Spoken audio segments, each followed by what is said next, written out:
안녕하세요. 몽크입니다. 네, 이번에 민사소송법을 한번 읽어보겠습니다.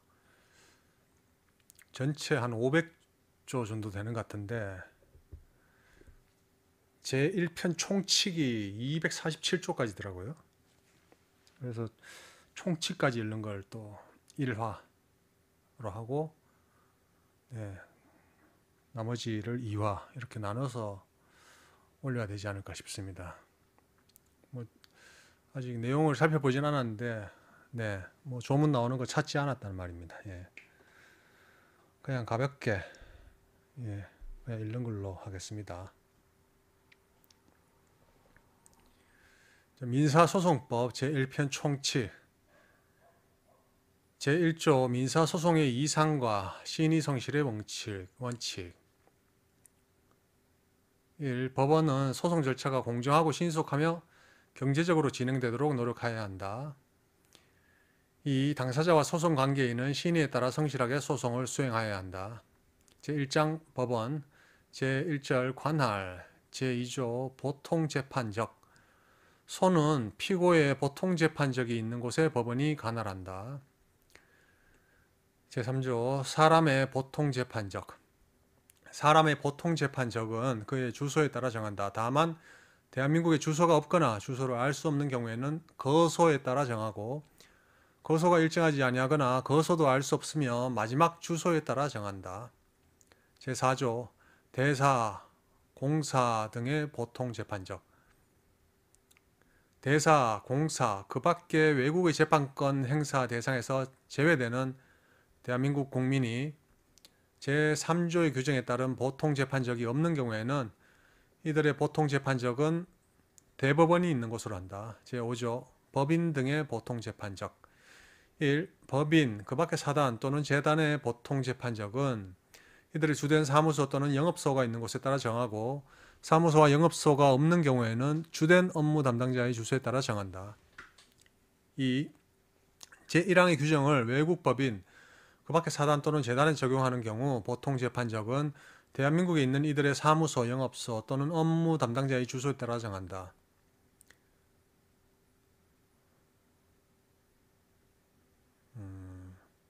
제6조 국가의 보통재판적 국가의 보통재판적은 그 소송에서 국가를 대표하는 관청 또는 대법원이 있는 곳으로 한다. 제7조 근무지의 특별재판적 사무소 또는 영업소에 계속하여 근무하는 사람에 대하여 소를 제기하는 경우에는 그 사무소 또는 영업소가 있는 곳을 관할하는 법원에 제기할 수 있다. 제8조 거소지 또는 의무이행지의 특별재판적 재산권에 관한 소를 제기하는 경우에는 거소지 또는 의무이행지의 법원에 제기할 수 있다.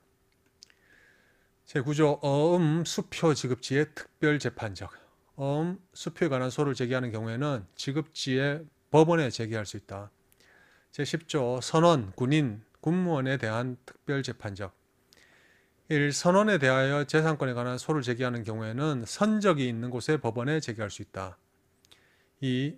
군인, 군무원에 대하여 재산권에 관한 소를 제기하는 경우에는 군사용 청사가 있는 곳 또는 군용 선박의 선적이 있는 곳에 법원에 제기할 수 있다.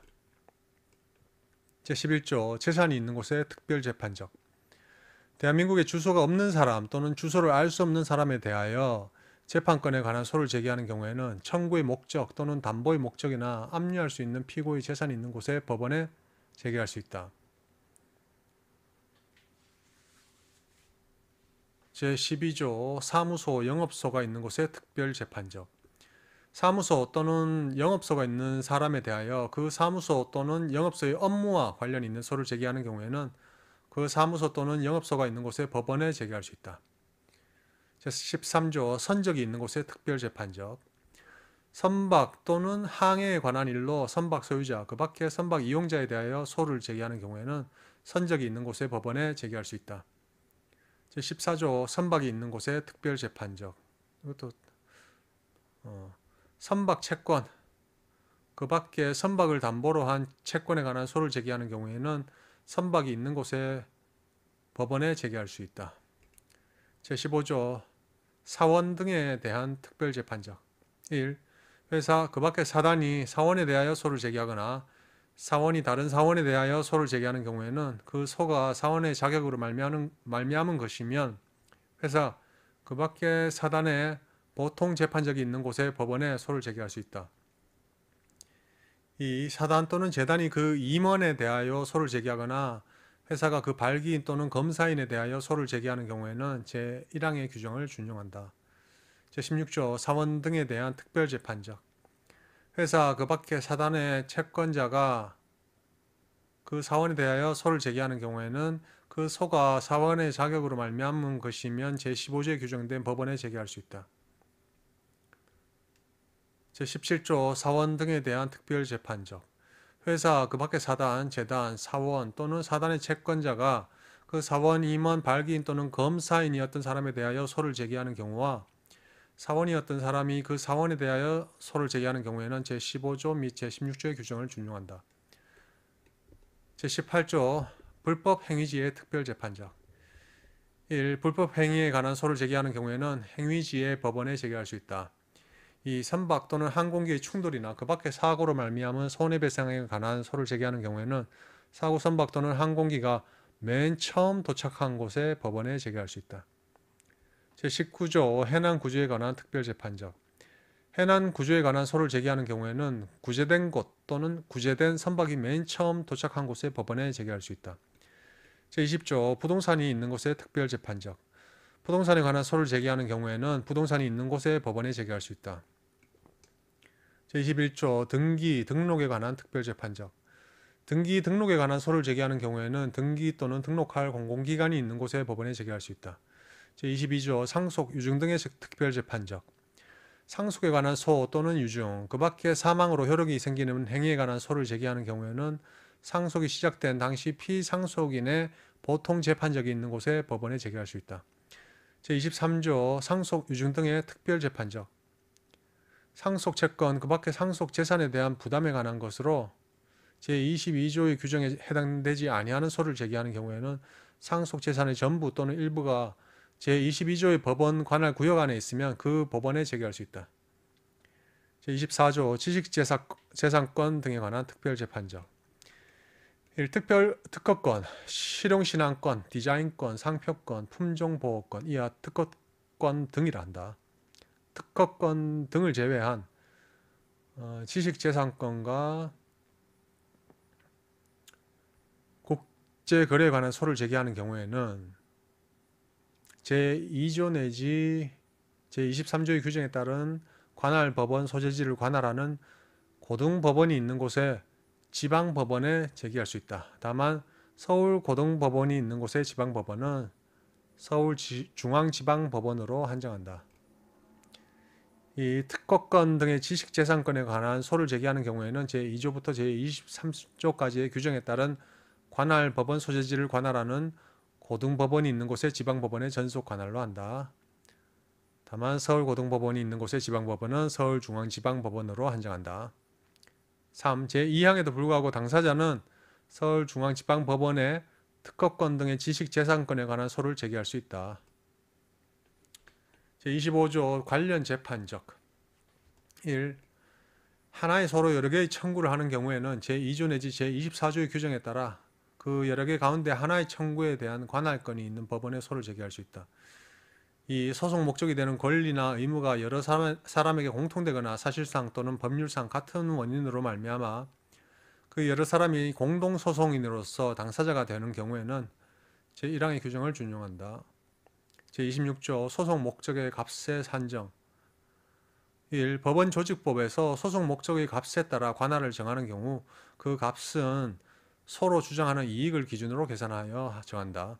이 제1항의 값을 계산할 수 없는 경우 그 값은 민사소송 등 인지법의 규정에 따른다. 제27조 청구를 병합한 경우의 소송 목적의 값. 1. 하나의 소로 여러 개의 청구를 하는 경우에는 그 여러 청구의 값을 모두 합하여 소송 목적의 값을 정한다. 이 과실, 손해배상, 위약금 또는 비용의 청구가 소송의 부대 목적이 되는 경우에는 그 값은 소송 목적의 값에 넣지 아니한다. 제28조 관할의 지정 1항 다음 각 호 가운데 어느 하나에 해당하면 관계된 법원과 공통되는 바로 위의 상급 법원이 그 관계된 법원 또는 당사자의 신청에 따라 결정으로 관할 법원을 정한다. 1호 관할 법원이 재판권을 법률상 또는 사실상 행사할 수 없는 때. 2호 법원의 관할 구역이 분명하지 아니한 때. 2항 제1항의 결정에 대하여는 불복할 수 없다. 제29조 합의 관할 1. 당사자는 합의로 제1심 관할 법원을 정할 수 있다. 이 제1항의 합의는 일정한 법률 관계로 말미암은 소에 관하여 서면으로 하여야 한다. 제30조 변론 관할 피고가 제1심 법원에서 관할 위반이라고 항변하지 아니하고 본안에 대하여 변론하거나 변론 준비 기일에서 진술하면 그 법원은 관할권을 가진다. 제31조 전속 관할에 따른 제외 전속 관할이 정하여진 소에는 제2조, 7조 내지 제25조, 제29조 및 제30조의 규정을 적용하지 않아야 한다. 제32조 관할에 관한 직권조사 법원은 관할에 관한 사항을 직권으로 조사할 수 있다. 제33조 관할의 표준이 되는 시기 법원의 관할은 소를 제기한 때를 표준으로 정한다. 제34조 관할 위반 또는 재량에 따른 이송 1. 법원은 소송의 전부 또는 일부에 대하여 관할권이 없다고 인정하는 경우에는 결정으로 이를 관할법원에 이송한다. 2. 지방법원 단독판사는 소송에 대하여 관할권이 있는 경우라도 상당하다고 인정하면 직권 또는 당사자의 신청에 따른 결정으로 소송의 전부 또는 일부를 같은 지방법원 합의부에 이송할 수 있다. 3. 지방법원 합의부는 소송에 대하여 관할권이 없는 경우라도 상당하다고 인정하면 직권으로 또는 당사자의 신청에 따라 소송의 전부 또는 일부를 스스로 심리 재판할 수 있다. 4. 전속 관할이 정하여진 소에 대하여는 제2항 및 제3항의 규정을 적용하지 아니한다. 제35조 손해나 지연을 피하기 위한 이송 법원은 소송에 대하여 관할권이 있는 경우라도 현저한 손해 또는 지연을 피하기 위하여 필요하면 직권 또는 당사자의 신청에 따른 결정으로 소송의 전부 또는 일부를 다른 관할 법원에 이송할 수 있다. 다만 전속 관할이 정하여진 소의 경우에는 그러하지 아니하다. 제36조 지식재산권 등에 관한 소송의 이송 1. 법원은 특허권 등을 제외한 지식재산권과 국제거래에 관한 소가 제기된 경우 직권 또는 당사자의 신청에 따른 결정으로 그 소송의 전부 또는 일부를 제24조 제1항에 따른 관할 법원에 이송할 수 있다. 다만 이로 인하여 소송 절차를 현저하게 지연시키는 경우에는 그러하지 아니하다. 이 제1항은 전속 관할이 정하여져 있는 소의 경우에는 적용하지 아니한다. 3. 제24조 제2항 또는 제3항에 따라 특허권 등의 지식재산권에 관한 소를 관할하는 법원은 현저한 손해 또는 지연을 피하기 위하여 필요한 때에는 직권 또는 당사자의 신청에 따른 결정으로 소송의 전부 또는 일부를 제2조부터 제23조까지의 규정에 따른 지방법원으로 이송할 수 있다. 제37조 이송 결정이 확정된 뒤의 긴급 처분 법원은 소송의 이송 결정이 확정된 뒤라도 급박한 사정이 있는 때에는 직권으로 또는 당사자의 신청에 따라 필요한 처분을 할 수 있다. 다만 기록을 보낸 뒤에는 그러하지 아니하다. 제38조 이송 결정의 효력 1. 소송을 이송받은 법원은 이송 결정에 따라야 한다. 2. 소송을 이송받은 법원은 사건을 다시 다른 법원에 이송하지 못한다. 제39조 즉시 항고 이송 결정과 이송 신청의 기각 결정에 대하여는 즉시 항고를 할 수 있다. 제40조 이송의 효과 1. 이송 결정이 확정된 때에는 소송은 처음부터 이송받은 법원에 계속된 것으로 본다. 2. 제1항의 경우에는 이송 결정을 한 법원의 법원 서기관, 법원 사무관, 법원 주사 또는 법원 주사보 이하 법원 사무관 등이란다. 법원 사무관 등은 그 결정의 정본을 소송 기록에 붙여 이송받을 법원에 보내야 한다. 제2절 법관 등의 제척, 기피, 회피 제41조 제척의 이유 법관은 다음 각 호 가운데 어느 하나에 해당하면 직무집행에서 제척된다. 1. 법관 또는 그 배우자나 배우자였던 사람이 사건의 당사자가 되거나 사건의 당사자와 공동권리자, 공동의무자 또는 상환의무자의 관계에 있는 때 이 법관이 당사자와 친족의 관계에 있거나 그러한 관계에 있었을 때. 3. 법관이 사건에 관하여 증언이나 감정을 하였을 때. 4. 법관이 사건 당사자의 대리인이었거나 대리인이 된 때. 5. 법관이 불복 사건의 이전 신급의 재판에 관여하였을 때. 다만 다른 법원의 촉탁에 따라 그 직무를 수행한 경우에는 그러하지 아니하다. 제42조 제척의 재판. 법원은 제척의 이유가 있는 때에는 직권으로 또는 당사자의 신청에 따라 제척의 재판을 한다. 제43조 당사자의 기피권. 1. 당사자는 법관에게 공정한 재판을 기대하기 어려운 사정이 있는 때에는 기피 신청을 할 수 있다. 2. 당사자가 법관을 기피할 이유가 있다는 것을 알면서도 본안에 관하여 변론하거나 변론 준비기일에서 진술을 한 경우에는 기피 신청을 하지 못한다. 제44조 제척과 기피 신청의 방식. 1. 합의부의 법관에 대한 제척 또는 기피는 그 합의부의 수명 법관, 수탁 판사 또는 단독 판사에 대한 제척 또는 기피는 그 법관에게 이유를 밝혀 신청해야 한다. 이 제척 또는 기피하는 이유와 소명 방법은 신청한 날부터 3일 이내에 서면으로 제출하여야 한다. 제45조 제척 또는 기피 신청의 각하 등. 1. 제척 또는 기피 신청이 제44조의 규정에 어긋나거나 소송의 지연을 목적으로 하는 것이 분명한 경우에는 신청을 받은 법원 또는 법관은 결정으로 이를 각하한다. 2. 제척 또는 기피를 당한 법관은 제1항의 경우를 제외하고는 바로 제척 또는 기피 신청에 대한 의견서를 제출하여야 한다. 제46조 제척 또는 기피 신청에 대한 재판. 1. 제척 또는 기피 신청에 대한 재판은 그 신청을 받은 법관의 소속 법원 합의부에서 결정으로 하여야 한다. 2. 제척 또는 기피 신청을 받은 법관은 제1항의 재판에 관여하지 못한다. 다만 의견을 진술할 수 있다. 3. 제척 또는 기피 신청을 받은 법관의 소속 법원이 합의부를 구성하지 못하는 경우에는 바로 위의 상급 법원이 결정하여야 한다. 제47조 불복 신청. 1. 제척 또는 기피 신청에 정당한 이유가 있다는 결정에 대하여는 불복할 수 없다. 2. 제45조 제1항의 각하 결정 또는 제척이나 기피 신청이 이유 없다는 결정에 대하여는 즉시 항고를 할 수 있다. 3. 제45조 제1항의 각하 결정에 대한 즉시 항고는 집행정지의 효력을 가지지 아니한다. 제48조 소송 절차의 정지. 법원은 제척 또는 기피 신청이 있는 경우에는 그 재판이 확정될 때까지 소송 절차를 정지해야 한다. 다만 제척 또는 기피 신청이 각하된 경우 또는 종국 판결을 선고하거나 긴급을 요하는 행위를 하는 경우에는 그러하지 아니하다. 제49조 법관의 회피.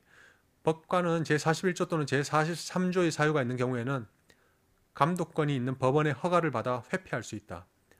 제50조 법원 사무관 등에 대한 제척, 기피, 회피. 1.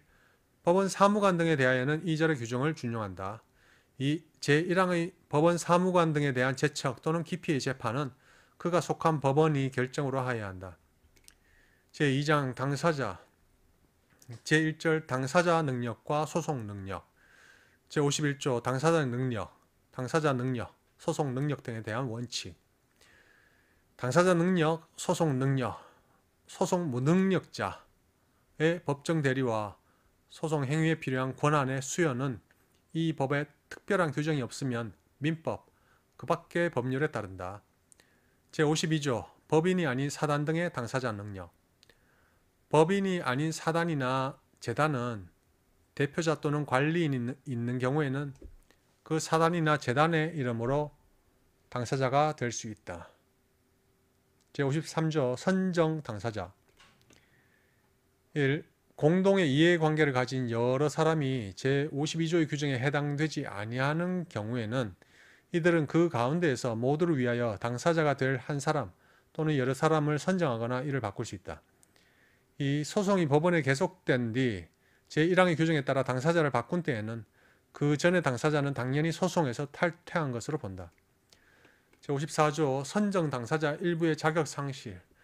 제53조의 규정에 따라 선정된 여러 당사자 가운데 죽거나 그 자격을 잃은 사람이 있는 경우에는 다른 당사자가 모두를 위하여 소송 행위를 한다. 제55조 제한 능력자의 소송 능력. 1항 미성년자 또는 피성년 후견인은 법정 대리인에 의해서만 소송 행위를 할 수 있다. 다만 다음 각 호의 경우에는 그러하지 아니하다. 1호 미성년자가 독립하여 법률 행위를 할 수 있는 경우. 2호 피성년 후견인이 민법 제10조 제2항에 따라 취소할 수 없는 법률 행위를 할 수 있는 경우. 2항 피한정 후견인은 한정 후견인의 동의가 필요한 행위에 관하여는 대리권 있는 한정 후견인에 의해서만 소송 행위를 할 수 있다. 제56조 법정 대리인의 소송 행위에 관한 특별 규정. 1. 미성년 후견인, 대리권 있는 성년 후견인 또는 대리권 있는 한정 후견인이 상대방의 소 또는 상소 제기에 관하여 소송 행위를 하는 경우에는 그 후견 감독인으로부터 특별한 권한을 받을 필요가 없다. 이 제1항의 법정 대리인이 소의 취하, 화해, 청구의 포기, 인락 또는 제80조에 따른 탈퇴를 하기 위해서는 후견 감독인으로부터 특별한 권한을 받아야 한다. 다만 후견 감독인이 없는 경우에는 가정법원으로부터 특별한 권한을 받아야 한다. 제57조 외국인의 소송 능력에 대한 특별 규정. 외국인은 그의 본국법에 따르면 소송 능력이 없는 경우라도 대한민국의 법률에 따라 소송 능력이 있는 경우에는 소송 능력이 있는 것으로 본다. 제58조 법정 대리권 등의 증명. 1. 법정 대리권이 있는 사실 또는 소송 행위를 위한 권한을 받은 사실은 서면으로 증명하여야 한다. 제53조의 규정에 따라서 당사자를 선정하고 바꾸는 경우에도 또한 같다. 2. 제1항의 서면은 소송 기록에 붙여야 한다. 제59조 소송 능력 등의 흠에 대한 조치. 소송 능력, 법정 대리권 또는 소송 행위에 필요한 권한의 수여에 흠이 있는 경우에는 법원은 기간을 정하여 이를 보정하도록 명하여야 하며, 만일 보정하는 것이 지연됨으로써 손해가 생길 염려가 있는 경우에는 법원은 보정하기 전에 당사자 또는 법정 대리인으로 하여금 일시적으로 소송 행위를 하게 할 수 있다. 제60조 소송 능력 등의 흠과 추인. 소송 능력, 법정 대리권 또는 소송 행위에 필요한 권한의 수여에 흠이 있는 사람이 소송 행위를 한 뒤에 보정된 당사자나 법정 대리인이 이를 추인한 경우에는 그 소송 행위는 이를 한 때에 소급하여 효력이 생긴다. 제61조 선정 당사자에 대한 준용. 제53조의 규정에 따른 당사자가 소송 행위를 하는 경우에는 제59조 및 제60조의 규정을 준용한다. 제62조 제한 능력자를 위한 특별 대리인. 1항 미성년자 피한정 후견인 또는 피성년 후견인이 당사자인 경우 그 친족 미성년자 피한정 후견인 또는 피성년 후견인을 상대로 소송 행위를 하려는 사람을 포함한 이해관계인, 대리권 없는 성년 후견인, 대리권 없는 한정 후견인, 지방자치단체의 장 또는 검사는 다음 각 호의 경우에 소송 절차가 지연됨으로써 손해를 볼 염려가 있다는 것을 소명하여 수소법원에 특별 대리인을 선임하여 주도록 신청할 수 있다. 1호 법정 대리인이 없거나 법정 대리인에게 소송에 관한 대리권이 없는 경우. 2호 법정 대리인이 사실상 또는 법률상 장애로 대리권을 행사할 수 없는 경우. 3호 법정 대리인의 불성실하거나 미숙한 대리권 행사로 소송 절차의 진행이 현저하게 방해받는 경우. 2항 법원은 소송 계속 후 필요하다고 인정하는 경우 직권으로 특별 대리인을 선임, 개임하거나 해임할 수 있다. 3. 특별 대리인은 대리권 있는 후견인과 같은 권한이 있다. 특별 대리인의 대리권의 범위에서 법정 대리인의 권한은 정지된다. 4. 특별 대리인의 선임, 개임 또는 해임은 법원의 결정으로 하며 그 결정은 특별 대리인에게 송달하여야 한다. 5. 특별대리인의 보수, 선임 비용 및 소송 행위에 관한 비용은 소송 비용에 포함된다. 제62조의 2. 의사 무능력자를 위한 특별대리인의 선임 등. 1.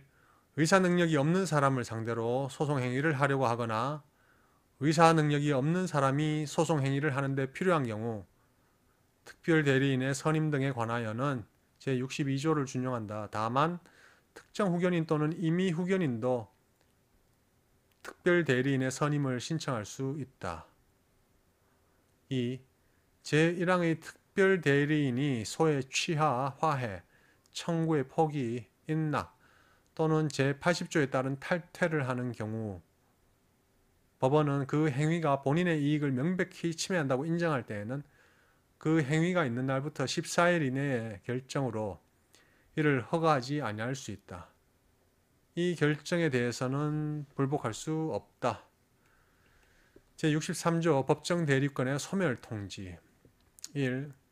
소송 절차가 진행되는 중에 법정 대리권이 소멸한 경우에는 본인 또는 대리인이 상대방에게 소멸된 사실을 통지하지 아니하면 소멸의 효력을 주장하지 못한다. 다만 법원에 법정 대리권의 소멸 사실이 알려진 뒤에는 그 법정 대리인은 제56조 제2항의 소송 행위를 하지 못한다. 2. 제53조의 규정에 따라 당사자를 바꾸는 경우에는 제1항의 규정을 준용한다. 제64조 법인 등 단체의 대표자의 지위. 법인의 대표자 또는 제52조의 대표자 또는 관리인에게는 이 법 가운데 법정 대리와 법정 대리인에 관한 규정을 준용한다. 제2절 공동소송. 제65조 공동소송의 요건. 소송 목적이 되는 권리나 의무가 여러 사람에게 공통되거나 사실상 또는 법률상 같은 원인으로 말미암아 생긴 경우에는 그 여러 사람이 공동소송인으로서 당사자가 될 수 있다. 소송 목적이 되는 권리나 의무가 같은 종류의 것이고 사실상 또는 법률상 같은 종류의 원인으로 말미암은 것인 경우에도 또한 같다. 제66조 통상 공동소송인의 지위. 공동소송인 가운데 한 사람의 소송행위 또는 이에 대한 상대방의 소송행위와 공동소송인 가운데 한 사람에 관한 사항은 다른 공동소송인에게 영향을 미치지 아니한다. 제67조 필수적 공동소송에 대한 특별규정. 1. 소송 목적이 공동소송인 모두에게 합일적으로 확정되어야 할 공동소송의 경우에 공동소송인 가운데 한 사람의 소송행위는 모두의 이익을 위하여서만 효력을 가진다. 2. 제1항의 공동소송에서 공동소송인 가운데 한 사람에 대한 상대방의 소송행위는 공동소송인 모두에게 효력이 미친다. 3. 제1항의 공동소송에서 공동소송인 가운데 한 사람에게 소송 절차를 중단 또는 중지하여야 할 이유가 있는 경우 그 중단 또는 중지는 모두에게 효력이 미친다. 제68조 필수적 공동소송인의 추가. 1. 법원은 제67조 제1항의 규정에 따른 공동소송인 가운데 일부가 누락된 경우에는 제1심의 변론을 종결할 때까지 원고의 신청에 따라 결정으로 원고 또는 피고를 추가하도록 허가할 수 있다. 다만 원고의 추가는 추가될 사람의 동의를 받은 경우에만 허가할 수 있다. 이 제1항의 허가 결정을 한 때에는 허가 결정의 정본을 당사자 모두에게 송달하여야 하며 추가될 당사자에게는 소장 부본도 송달하여야 한다. 3. 제1항의 규정에 따라 공동소송인이 추가된 경우에는 처음에 소가 제기된 때 추가된 당사자와의 사이에 소가 제기된 것으로 본다. 4. 제1항의 허가 결정에 대하여 이해관계인은 추가될 원고의 동의가 없었다는 것을 사유로 하는 경우에만 즉시 항고를 할 수 있다. 5. 제4항의 즉시 항고는 집행정지의 효력을 가지지 아니한다. 6. 제1항의 신청을 기각한 결정에 대하여는 즉시 항고를 할 수 있다. 제69조 필수적 공동소송에 대한 특별규정. 제67조 제1항의 공동소송인 가운데 한 사람이 상소를 제기하는 경우에 다른 공동소송인이 그 상소심에서 하는 소송행위에는 제56조 제1항의 규정을 준용한다. 제70조 예비적, 선택적 공동소송에 대한 특별규정. 1. 공동소송인 가운데 일부의 청구가 다른 공동소송인의 청구와 법률상 양립할 수 없거나 공동소송인 가운데 일부에 대한 청구가 다른 공동소송인에 대한 청구와 법률상 양립할 수 없는 경우에는 제67조 내지 제69조를 준용한다. 다만 청구의 포기, 인락, 화해 및 소해, 취하의 경우에는 그러하지 아니하다. 이 제1항의 소송에서는 모든 공동소송인에 관한 청구에 대하여 판결을 하여야 한다.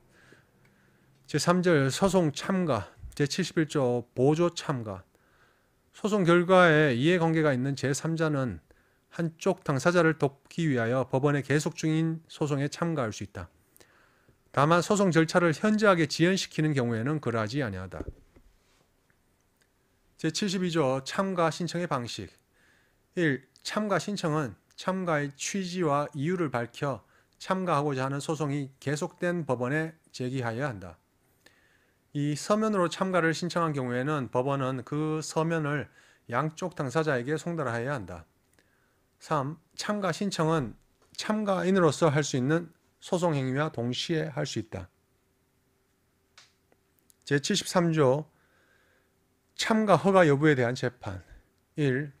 당사자가 참가에 대하여 이의를 신청한 때에는 참가인은 참가의 이유를 소명하여야 하며 법원은 참가를 허가할 것인지 아닌지를 결정하여야 한다.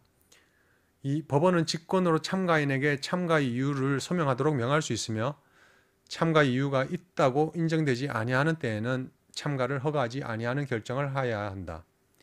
3. 제1항 및 제2항의 결정에 대하여는 즉시 항고를 할 수 있다. 제74조 이의 신청권의 상실.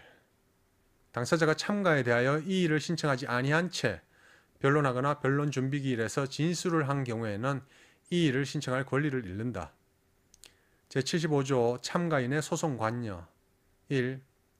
참가인은 그의 참가에 대한 이의 신청이 있는 경우라도 참가를 허가하지 아니하는 결정이 확정될 때까지 소송 행위를 할 수 있다.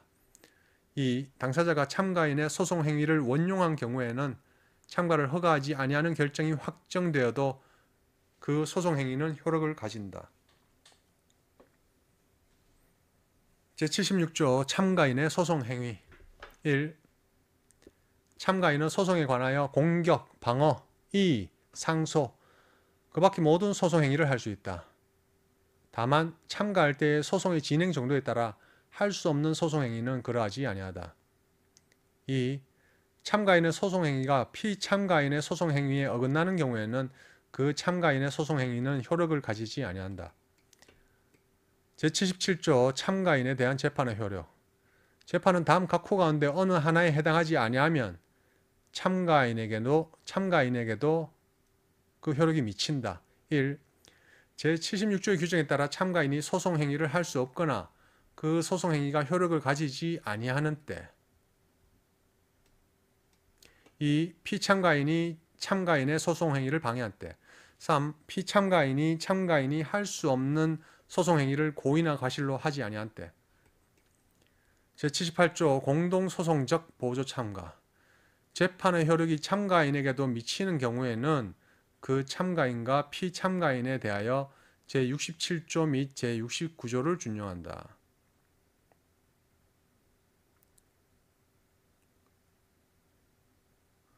제79조 독립당사자 참가. 1. 소송 목적의 전부나 일부가 자기의 권리라고 주장하거나 소송 결과에 따라 권리가 침해된다고 주장하는 제3자는 당사자의 양쪽 또는 한쪽을 상대방으로 하여 당사자로서 소송에 참가할 수 있다. 2. 제1항의 경우에는 제67조 및 제72조의 규정을 준용한다. 제80조 독립당사자 참가 소송에서의 탈퇴. 제79조의 규정에 따라 자기의 권리를 주장하기 위하여 소송에 참가한 사람이 있는 경우 그가 참가하기 전에 원고나 피고는 상대방의 승낙을 받아 소송에서 탈퇴할 수 있다. 다만 판결은 탈퇴한 당사자에 대하여도 그 효력이 미친다. 제81조 승계인의 소송 참가. 소송이 법원에 계속되어 있는 동안에 제3자가 소송 목적인 권리 또는 의무의 전부나 일부를 승계하였다고 주장하며 제79조의 규정에 따라 소송에 참가한 경우 그 참가는 소송이 법원에 처음 계속된 때에 소급하여 시효의 중단 또는 법률상 기간 준수의 효력이 생긴다. 제82조 승계인의 소송 인수 1. 소송이 법원에 계속되어 있는 동안에 제3자가 소송 목적인 권리 또는 의무의 전부나 일부를 승계한 때에는 법원은 당사자의 신청에 따라 그 제3자로 하여금 소송을 인수하게 할 수 있다. 2. 법원은 제1항의 규정에 따른 결정을 할 때에는 당사자와 제3자를 신문하여야 한다. 3. 제1항의 소송 인수의 경우에는 제80조의 규정 가운데 탈퇴 및 판결의 효력에 관한 것과 탈퇴 및 판결의 효력에 관한 것과 제81조의 규정 가운데 참가의 효력에 관한 것을 준용한다. 제83조 공동소송 참가 1. 소송 목적이 한쪽 당사자와 제3자에게 합일적으로 확정되어야 할 경우 그 제3자는 공동소송인으로 소송에 참가할 수 있다. 2. 제1항의 경우에는 제72조의 규정을 준용한다. 제84조 소송 고지의 요건 1. 소송이 법원에 계속된 때에는 당사자는 참가할 수 있는 제3자에게 소송 고지를 할 수 있다. 2. 소송 고지를 받은 사람은 다시 소송 고지를 할 수 있다. 제85조 소송 고지의 방식 1. 소송 고지를 위하여서는 그 이유와 소송의 진행 정도를 적은 서면을 법원에 제출하여야 한다. 2. 제1항의 서면은 상대방에게 송달하여야 한다.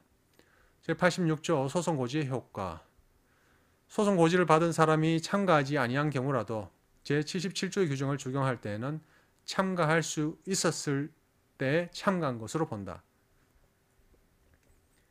제4절 소송 대리인 제87조 소송 대리인의 자격 법률에 따라 재판상 행위를 할 수 있는 대리인 외에는 변호사가 아니면 소송 대리인이 될 수 없다. 제88조 소송 대리인의 자격의 예외 1. 단독 판사가 심리, 재판하는 사건 가운데 그 소송 목적의 값이 일정한 금액 이하인 사건에서 당사자와 밀접한 생활 관계를 맺고 있고 일정한 범위 안의 친족 관계에 있는 사람 또는 당사자와 고용계약 등으로 그 사건에 관한 통상 사무를 처리 보좌하여 오는 등 일정한 관계에 있는 사람이 법원의 허가를 받은 때에는 제87조를 적용하지 아니한다. 2.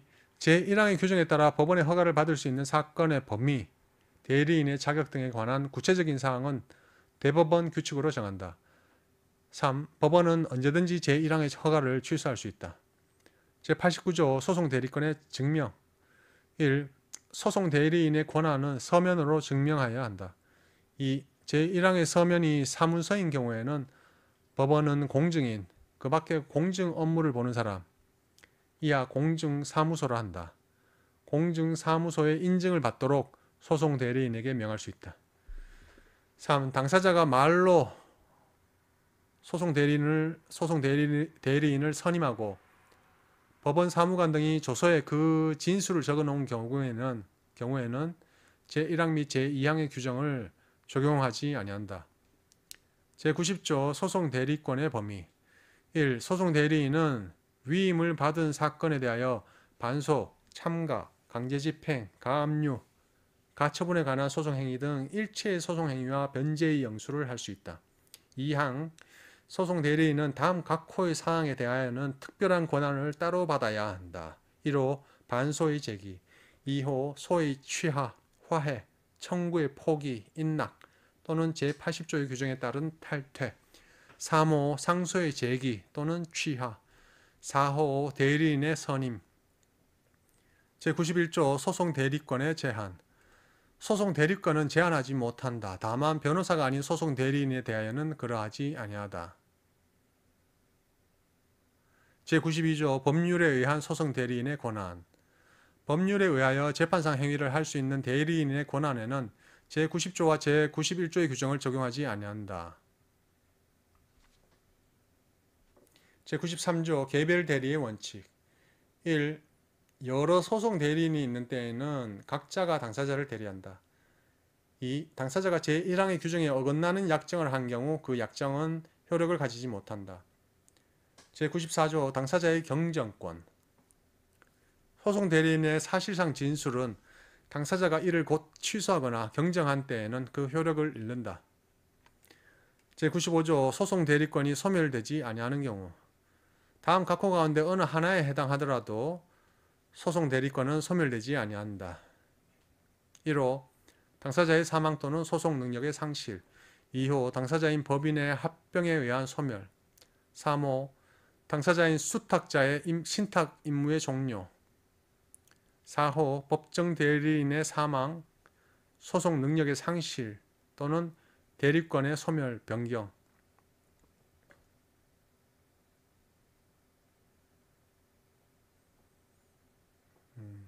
제96조 소송 대리권이 소멸되지 아니하는 경우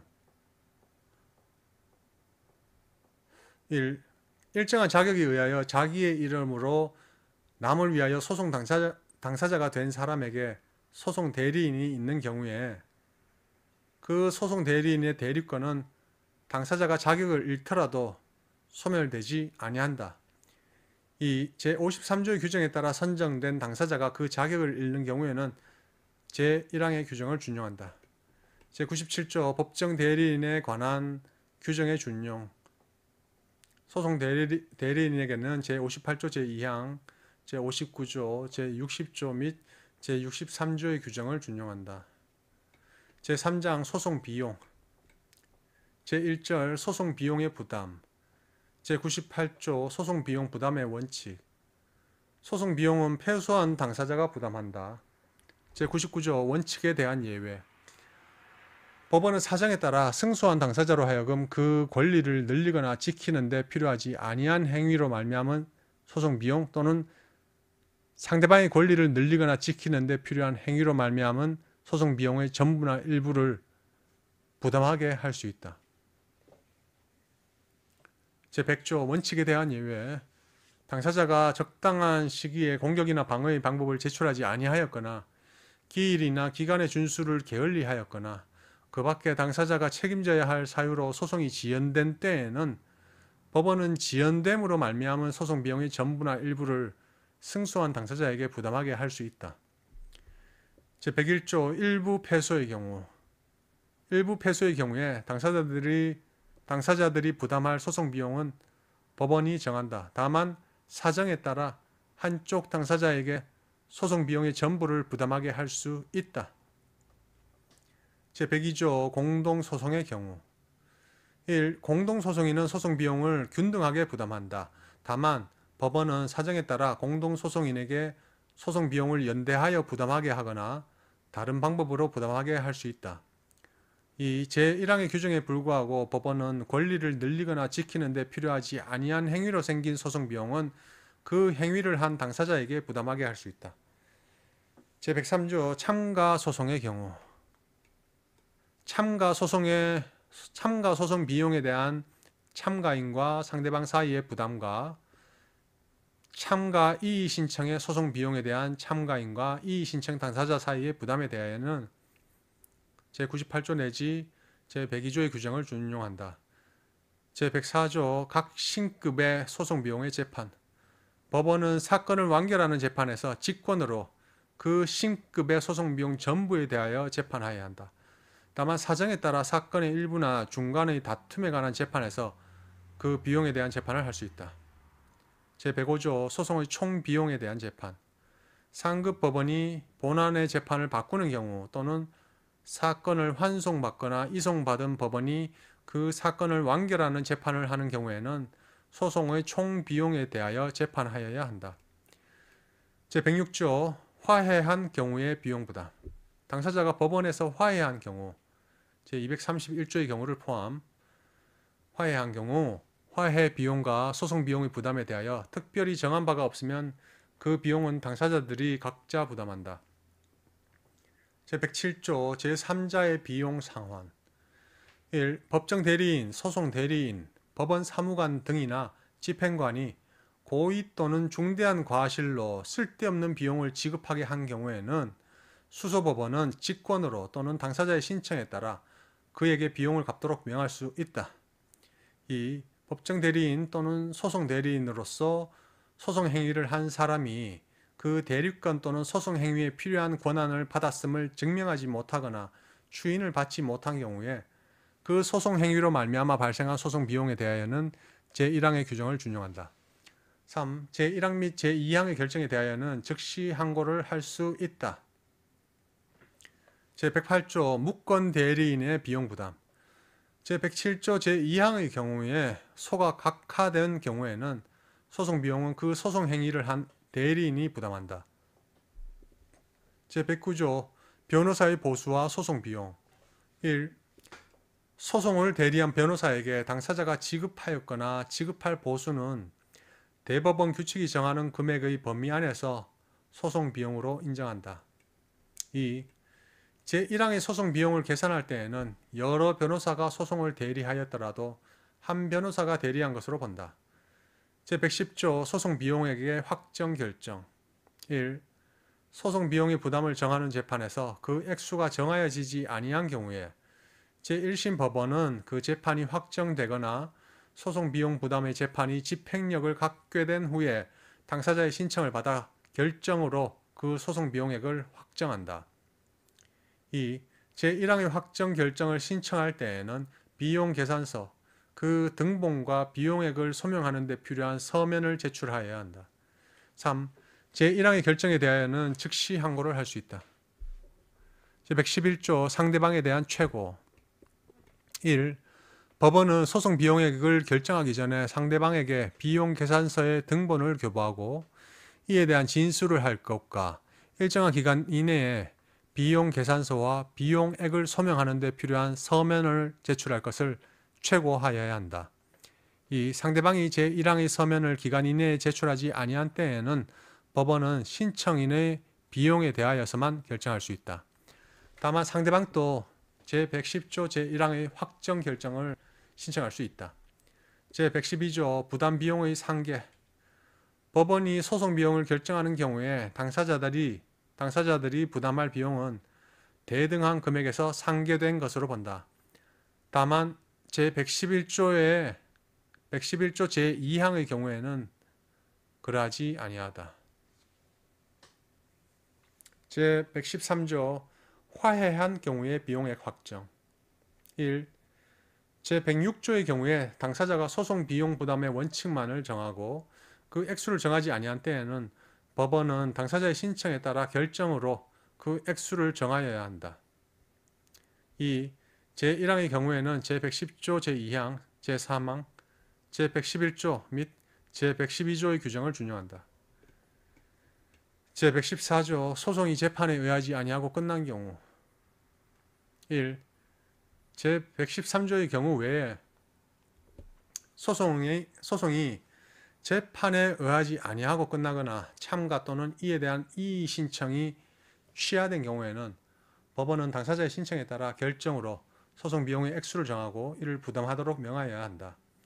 이 제1항의 경우에는 제98조 내지 제103조, 제110조 제2항, 제3항, 제111조 및 제112조의 규정을 준용한다. 제115조 법원 사무관 등에 의한 계산. 제110조 제1항의 신청이 있는 때에는 법원은 법원 사무관 등에게 소송 비용액을 계산하게 하여야 한다.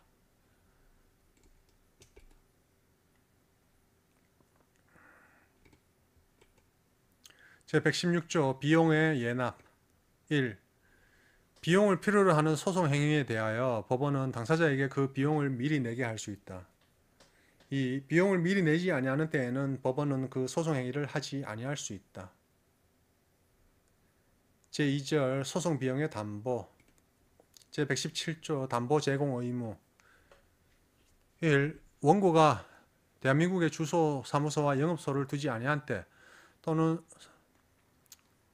소장, 준비 서면, 그 밖의 소송 기록에 의하여 청구가 이유 없음이 명백한 때 등 소송 비용에 대한 담보 제공이 필요하다고 판단되는 경우에 피고의 신청이 있으면 법원은 원고에게 소송 비용에 대한 담보를 제공하도록 명하여야 한다. 담보가 부족한 경우에도 또한 같다. 2.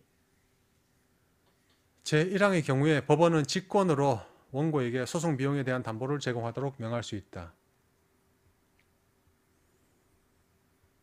3. 청구의 일부에 대하여 다툼이 없는 경우에는 그 액수가 담보로 충분하면 제1항의 규정을 적용하지 아니한다. 제118조 소송에 응함으로 말미암은 신청권의 상실. 담보를 제공할 사유가 있다는 것을 알고도 피고가 본안에 관하여 변론하거나 변론 준비 기일에서 진술한 경우에는 담보 제공을 신청하지 못한다. 제119조 피고의 거부권. 담보 제공을 신청한 피고는 원고가 담보를 제공할 때까지 소송에 응하지 아니할 수 있다. 제120조 담보 제공 결정. 1. 법원은 담보를 제공하도록 명하는 결정에서 담보액과 담보 제공의 기간을 정하여야 한다. 이 담보액은 피고가 각 심급에서 지출할 비용의 총액을 표준으로 하여 정하여야 한다. 제121조 불복 신청. 담보 제공 신청에 관한 결정에 대하여는 즉시 항고를 할 수 있다. 제122조 담보 제공 방식. 담보의 제공은 금전 또는 법원이 인정하는 유가 증권을 공탁하거나 대법원 규칙이 정하는 바에 따라 지급을 보증하겠다는 위탁 계약을 맺은 문서를 제출하는 방법으로 한다. 다만 당사자들 사이에 특별한 약정이 있으면 그에 따른다. 제123조 담보물에 대한 피고의 권리.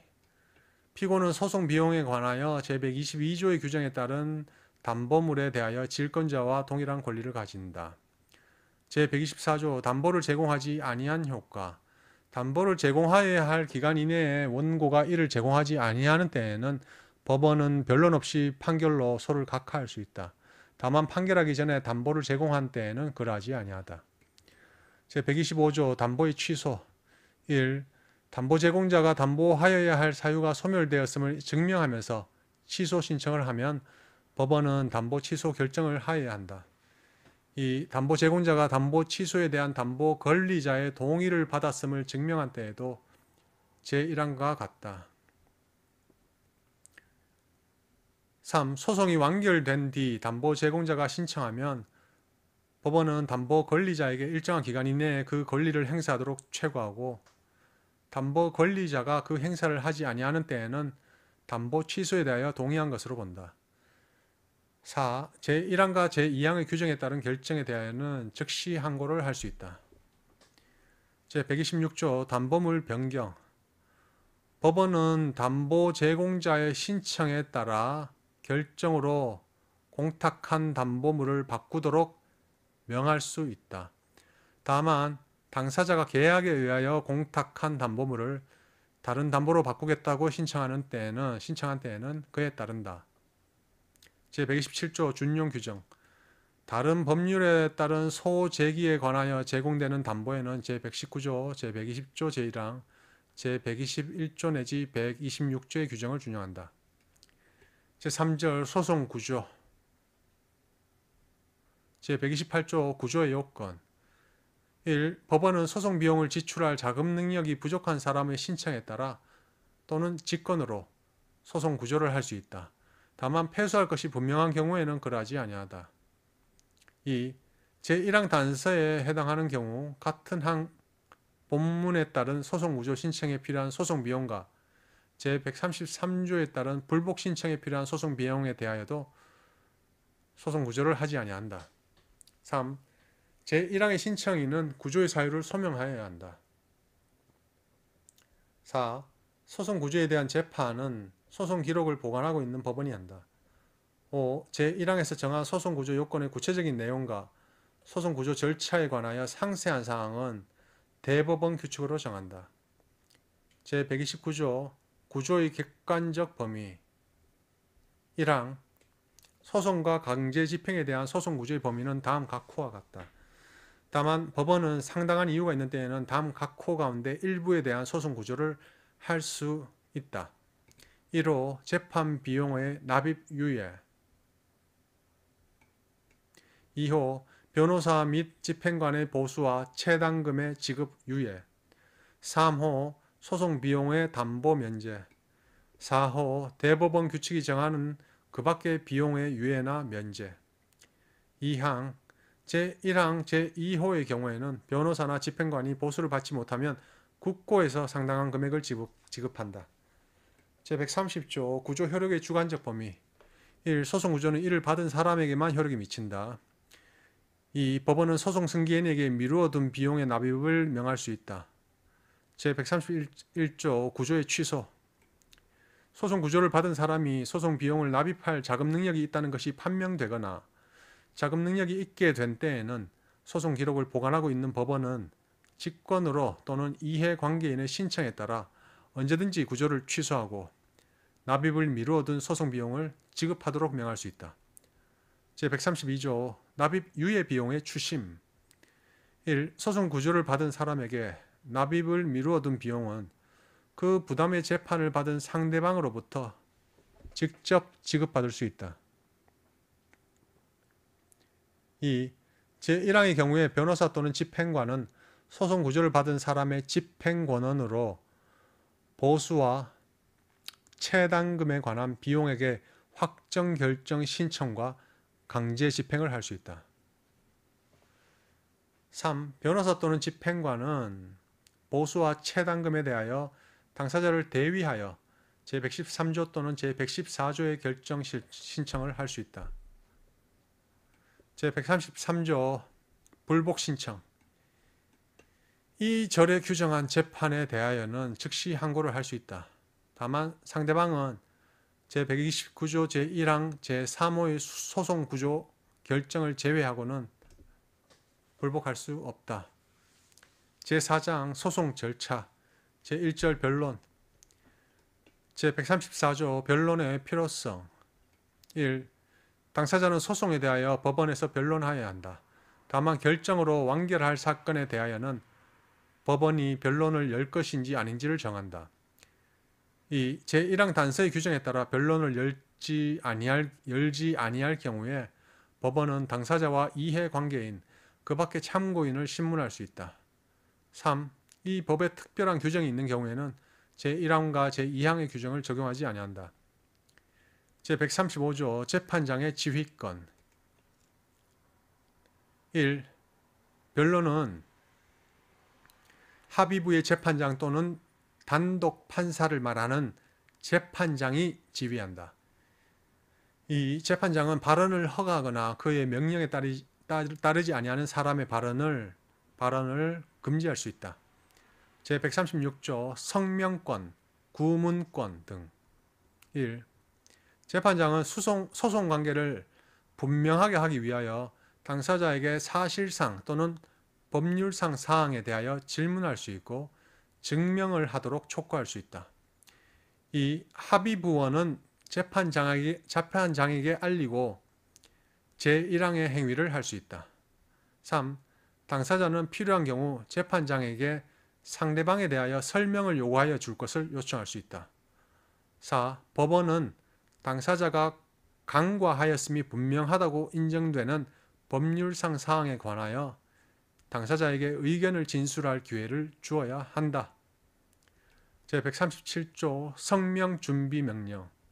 재판장은 제136조의 규정에 따라 당사자에게 설명 또는 증명하거나 의견을 진술할 사항을 지적하고 변론 기일 이전에 이를 준비하도록 명할 수 있다. 제138조 합의부에 의한 감독. 당사자가 변론의 지휘에 관한 재판장의 명령 또는 제136조 및 제137조의 규정에 따른 재판장이나 합의부원의 조치에 대하여 이의를 신청한 때에는 법원은 결정으로 그 이의 신청에 대하여 재판한다. 제139조 수명법관의 지정 및 촉탁. 1. 수명법관으로 하여금 그 직무를 수행하게 하고자 할 경우에는 재판장이 그 판사를 지정한다. 2. 법원이 하는 촉탁은 특별한 규정이 없으면 재판장이 한다. 제140조 법원의 성명처분. 1항 법원은 소송관계를 분명하게 하기 위하여 다음 각호의 처분을 할 수 있다. 1호 당사자 본인 또는 그 법정 대리인에게 출석하도록 명하는 일. 2호 소송 서류 또는 소송에 인용한 문서, 그 밖의 물건으로서 당사자가 가지고 있는 것을 제출하게 하는 일. 3호 당사자 또는 제3자가 제출한 문서, 그 밖의 물건을 법원에 유치하는 일. 4호 검증을 하고 감정을 명하는 일. 5호 필요한 조사를 촉탁하는 일. 2항 제1항의 검증, 감정과 조사의 촉탁에는 이 법의 증거조사에 관한 규정을 준용한다. 제141조 변론의 제한, 분리, 병합. 법원은 변론의 제한, 분리 또는 병합을 명하거나 그 명령을 취소할 수 있다. 제142조 변론의 재개. 법원은 종결된 변론을 다시 열도록 명할 수 있다. 제143조 통역. 1. 변론에 참여하는 사람이 우리말을 하지 못하거나 듣거나 말하는 데 장애가 있으면 통역인에게 통역하게 하여야 한다. 다만 위와 같은 장애가 있는 사람에게는 문자로 질문하거나 진술하게 할 수 있다. 2. 통역인에게는 이 법의 감정인에 관한 규정을 준용한다. 제143조의 2. 진술보조. 1. 질병, 장애, 연령, 그 밖의 사유로 인한 정신적, 신체적 제약으로 소송관계를 분명하게 하기 위하여 필요한 진술을 하기 어려운 당사자는 법원의 허가를 받아 진술을 도와주는 사람과 함께 출석하여 진술할 수 있다. 2. 법원은 언제든지 제1항의 허가를 취소할 수 있다. 3. 제1항 및 제2항에 따른 진술 보조인의 자격 및 소송상 지위와 역할, 법원의 허가 요건, 절차 등 허가 및 취소에 관한 사항은 대법원 규칙으로 정한다. 제144조 변론 능력이 없는 사람에 대한 조치. 1. 법원은 소송관계를 분명하게 하기 위하여 필요한 진술을 할 수 없는 당사자 또는 대리인의 진술을 금지하고 변론을 계속할 세기일을 정할 수 있다. 이 제1항의 규정에 따라 진술을 금지하는 경우에 필요하다고 인정하면 법원은 변호사를 선임하도록 명할 수 있다. 3. 제1항 또는 제2항의 규정에 따라 대리인에게 진술을 금지하거나 변호사를 선임하도록 명하였을 때에는 본인에게 그 취지를 통지하여야 한다. 4. 소 또는 상소를 제기한 사람이 제2항의 규정에 따른 명령을 받고도 제1항의 새 기일까지 변호사를 선임하지 아니한 때에는 법원은 결정으로 소 또는 상소를 각하할 수 있다. 5. 제4항의 결정에 대하여는 즉시 항고를 할 수 있다. 제145조 화해의 권고. 1.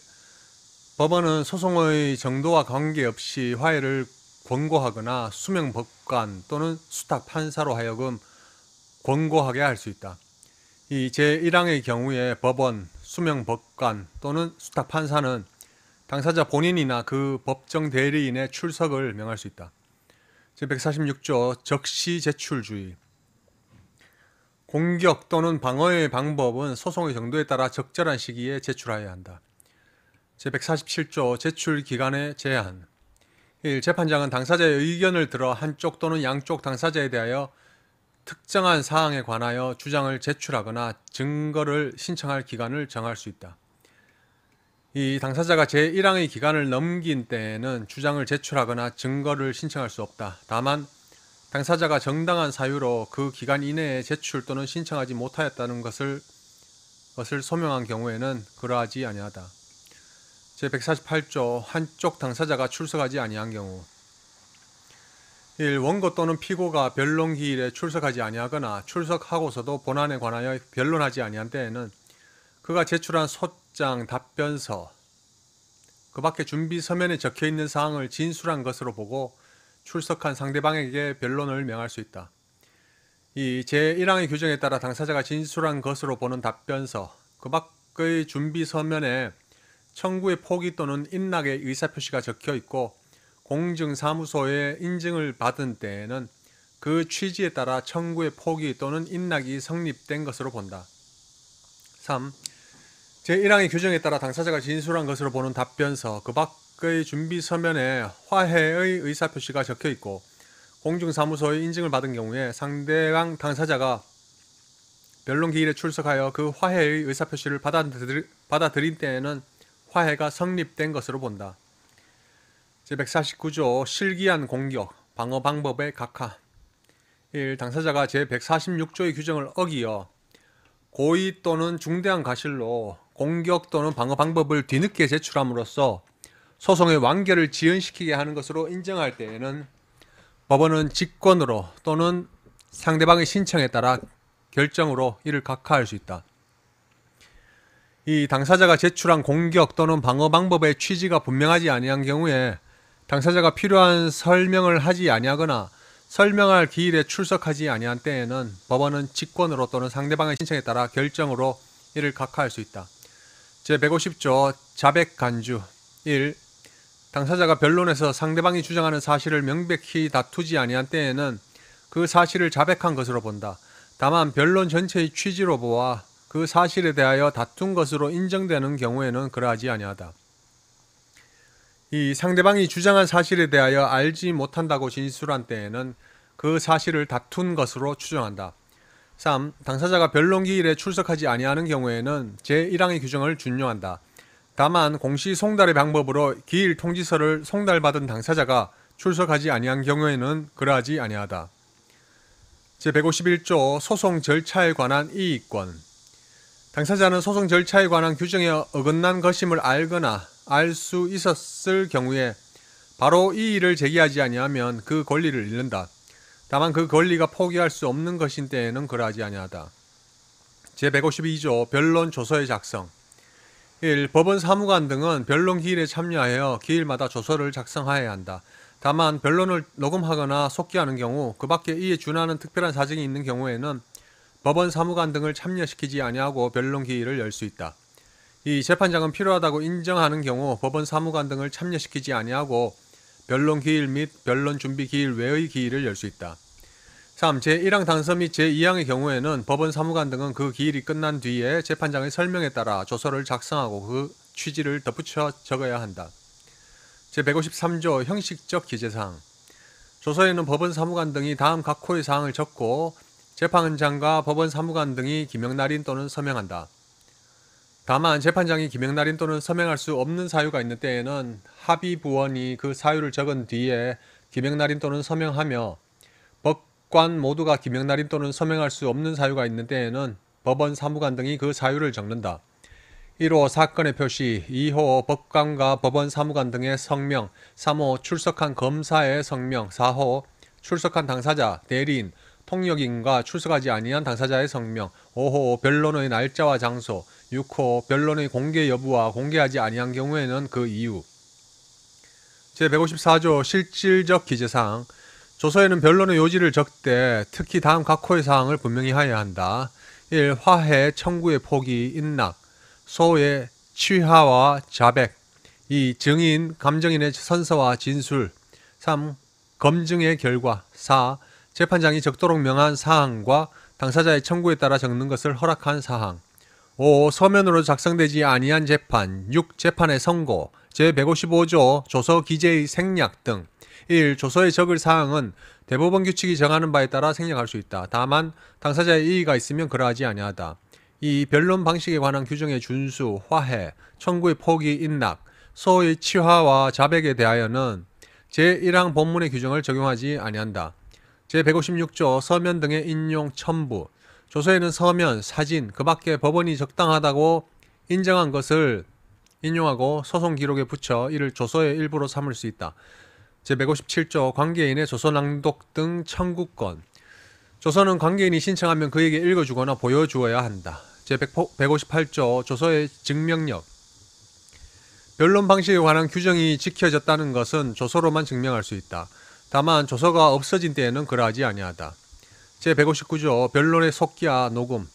1. 법원은 필요하다고 인정하는 경우에는 변론의 전부 또는 일부를 녹음하거나 속기자로 하여금 받아 적도록 명할 수 있으며 당사자가 녹음 또는 속기를 신청하면 특별한 사유가 없는 한 이를 명하여야 한다. 이 제1항의 녹음 테이프와 속기록은 조서의 일부로 삼는다. 3. 제1항 및 제2항의 규정에 따라 녹음 테이프 또는 속기록으로 조서의 기재를 대신한 경우에 소송이 완결되기 전까지 당사자가 신청하거나 그 밖에 대법원 규칙이 정하는 때에는 녹음 테이프나 속기록의 요지를 정리하여 조서를 작성하여야 한다. 4. 제3항의 규정에 따라 조서가 작성된 경우에는 재판이 확정되거나 양쪽 당사자의 동의가 있으면 법원은 녹음 테이프와 속기록을 폐기할 수 있다. 이 경우 당사자가 녹음 테이프와 속기록을 폐기한다는 통지를 받은 날부터 2주 이내에 이의를 제기하지 아니하면 폐기에 대하여 동의한 것으로 본다. 제160조 다른 조서에 준용하는 규정. 법원, 수명법관 또는 수탁판사의 신문 또는 신문과 증거조사에는 제152조 내지 제159조의 규정을 준용한다. 제161조 신청 또는 진술의 방법 1. 신청, 그 밖의 진술은 특별한 규정이 없는 한 서면 또는 말로 할 수 있다. 2. 말로 하는 경우에는 법원 사무관 등의 앞에서 하여야 한다. 3. 제2항의 경우에 법원 사무관 등은 신청 또는 진술의 취지에 따라 조서 또는 그 밖의 서면을 작성한 뒤 기명 날인 또는 서명하여야 한다. 제162조 소송기록의 열람과 증명서의 교부 청구 1. 당사자나 이해관계를 소명한 제3자는 대법원 규칙이 정하는 바에 따라 소송기록의 열람, 복사, 재판서 조서의 정본, 등본, 초본의 교부 또는 소송에 관한 사항의 증명서의 교부를 법원 사무관 등에게 신청할 수 있다. 이 누구든지 권리구제, 학술 연구 또는 공익적 목적으로 대법원 규칙으로 정하는 바에 따라 법원 사무관 등에게 재판이 확정된 소송 기록의 열람을 신청할 수 있다. 다만 공개를 금지한 변론에 관련된 소송 기록에 대하여는 그러하지 아니하다. 3. 법원은 제2항에 따른 열람 신청 시 당해 소송 관계인이 동의하지 아니하는 경우에는 열람하게 하여서는 아니 된다. 이 경우 당해 소송 관계인의 범위 및 동의 등에 관하여 필요한 사항은 대법원 규칙으로 정한다. 4. 소송 기록을 열람 복사한 사람은 열람 복사에 의하여 알게 된 사항을 이용하여 공공의 질서 또는 선량한 풍속을 해하거나 관계인의 명예 또는 생활의 평온을 해하는 행위를 하여서는 아니 된다. 5. 제1항 및 제2항의 신청에 대하여는 대법원 규칙이 정하는 수수료를 내야 한다. 6. 재판서 조서의 정본, 등본, 초본에는 그 취지를 적고 법원 사무관 등이 기명 날인 또는 서명하여야 한다. 제163조 비밀보호를 위한 열람 등의 제한 1항 다음 각 호 가운데 어느 하나에 해당한다는 소명이 있는 경우에는 법원은 당사자의 신청에 따라 결정으로 소송 기록 중 비밀이 적혀있는 부분의 열람, 복사, 재판서, 조서 중 비밀이 적혀있는 부분의 정본, 등본, 초본의 교부, 이하 비밀 기재 부분의 열람 등이라 한다. 를 신청할 수 있는 자를 당사자로 한정할 수 있다. 1호 소송 기록 중에 당사자의 사생활에 관한 중대한 비밀이 적혀있고 제3자에게 비밀 기재 부분의 열람 등을 허용하면 당사자의 사회생활에 지장이 클 우려가 있는 때 2호 소송 기록 중에 당사자가 가지는 영업비밀 이 영업비밀은 부정경쟁 방지 및 영업비밀 보호에 관한 법률 제2조 제2호에 규정된 영업비밀을 말한다. 이 소송 기록 중에 당사자가 가지는 영업비밀이 적혀있는 때 2항 소송 관계인의 생명 또는 신체에 대한 위해의 우려가 있다는 소명이 있는 경우에는 법원은 해당 소송 관계인의 신청에 따라 결정으로 소송 기록의 열람, 복사, 송달에 앞서 주소 등 대법원 규칙으로 정하는 개인정보로서 해당 소송 관계인이 지정하는 부분 이하 개인정보 기재 부분이라 한다. 지정하는 부분이 제3자 이 제3자는 당사자를 포함한다. 이하 제3항, 제4항 중 이 항과 관련된 부분에서 마찬가지다. 제3자에게 공개되지 아니하도록 보호 조치를 할 수 있다. 3항, 제1항 또는 제2항의 신청이 있는 경우에는 그 신청에 관한 재판이 확정될 때까지 제3자는 개인정보 기재 부분 또는 비밀 기재 부분의 열람 등을 신청할 수 없다. 4항, 소송 기록을 보관하고 있는 법원은 이해관계를 소명한 제3자의 신청에 따라 제1항 또는 제2항의 사유가 존재하지 아니하거나 소멸되었음을 이유로 제1항 또는 제2항의 결정을 취소할 수 있다. 5. 제1항 또는 제2항의 신청을 기각한 결정 또는 제4항의 신청에 관한 결정에 대하여는 즉시 항고를 할 수 있다. 6. 제4항의 취소 결정은 확정되어야 효력을 가진다. 제163조의 2. 판결서의 열람 복사 1. 제162조에도 불구하고 누구든지 판결이 선고된 사건의 판결서 이 판결서는 확정되지 아니한 사건에 대한 판결서를 포함하며 소액사건 심판법이 적용되는 사건의 판결서와 상고심 절차에 관한 특례법 제4조 및 이 법 제429조 본문에 따른 판결서는 제외한다. 이하 2조에서 같다. 이 판결서를 인터넷, 그 밖의 전산정보 처리 시스템을 통한 전자적 방법 등으로 열람 및 복사할 수 있다. 다만 변론의 공개를 금지한 사건의 판결서로서 대법원 규칙으로 정하는 경우에는 열람 및 복사를 전부 또는 일부 제한할 수 있다. 이 제1항에 따라 열람 및 복사의 대상이 되는 판결서는 대법원 규칙으로 정하는 바에 따라 판결서에 기재된 문자열 또는 숫자열이 검색어로 기능할 수 있도록 제공되어야 한다.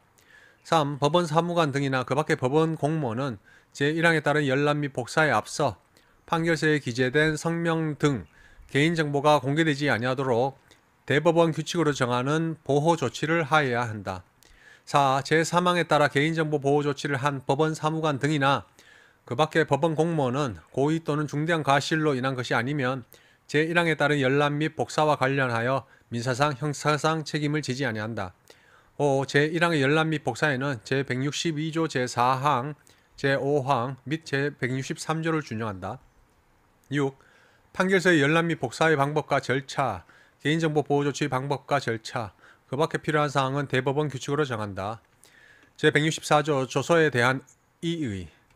조서에 적힌 사항에 대하여 관계인이 이의를 제기한 때에는 조서에 그 취지를 적어야 한다. 제2절 전문심리위원. 제164조의 2 전문심리위원회 참여. 1. 법원은 소송관계를 분명하게 하거나 소송 절차. 이 소송 절차는 증거조사, 화해 등을 포함한다. 이하 2절에서 같다. 법원은 소송관계를 분명하게 하거나 소송 절차를 원활하게 진행하기 위하여 직권 또는 당사자의 신청에 따른 결정으로 제164조의 4, 제1항에 따라 전문심리위원을 지정하여 소송 절차에 참여하게 할 수 있다. 이 전문심리위원은 전문적인 지식을 필요로 하는 소송 절차에서 설명 또는 의견을 기재한 서면을 제출하거나 기일에 출석하여 설명이나 의견을 진술할 수 있다. 다만 재판의 합의에는 참여할 수 없다. 3. 전문심리위원은 기일에 재판장의 허가를 받아 당사자, 증인 또는 감정인 등 소송 관계인에게 직접 질문할 수 있다. 4. 법원은 제2항에 따라 전문심리위원이 제출한 서면이나 전문심리위원의 설명 또는 의견의 진술에 관하여 당사자에게 구술 또는 서면에 의한 의견 진술의 기회를 주어야 한다. 제164조의 3. 전문심리위원 참여 결정의 취소. 1. 법원은 상당하다고 인정하는 때에는 직권이나 당사자의 신청으로 제164조의 2 제1항에 따른 결정을 취소할 수 있다. 2. 제1항에도 불구하고 당사자가 합의로 제164조의 2 제1항에 따른 결정을 취소할 것을 신청하는 때에는 법원은 그 결정을 취소하여야 한다. 제164조의 4 전문심리위원회 지정 등. 1. 법원은 제164조의 2 제1항에 따라 전문심리위원을 소송 절차에 참여시키는 경우 당사자의 의견을 들어 각 사건마다 1인 이상의 전문심리위원을 지정하여야 한다. 이 전문심리위원에게는 대법원 규칙으로 정하는 바에 따라 수당을 지급하고 필요한 경우에는 그 밖의 여비, 일당 및 숙박료를 지급할 수 있다. 3. 전문심리위원회 지정에 관하여 그 밖에 필요한 사항은 대법원 규칙으로 정한다. 제164조의 5 전문심리위원회 제척 및 기피. 1. 전문심리위원에게 제41조부터 제45조까지 및 제47조를 준용한다.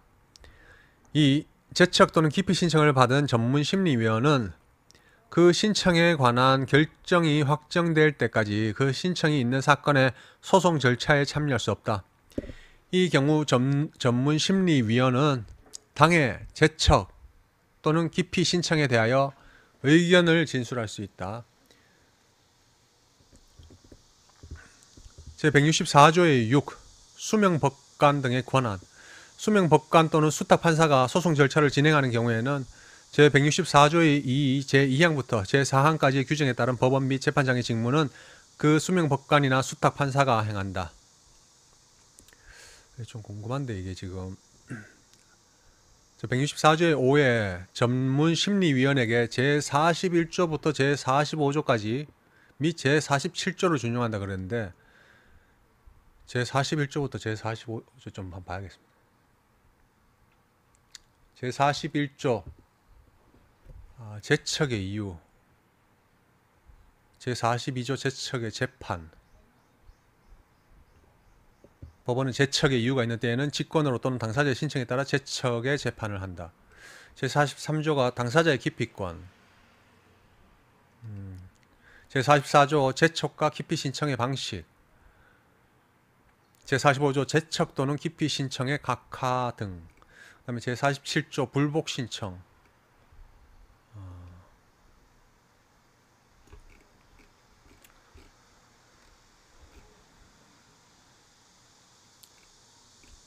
자, 제164조의 7 비밀 누설죄.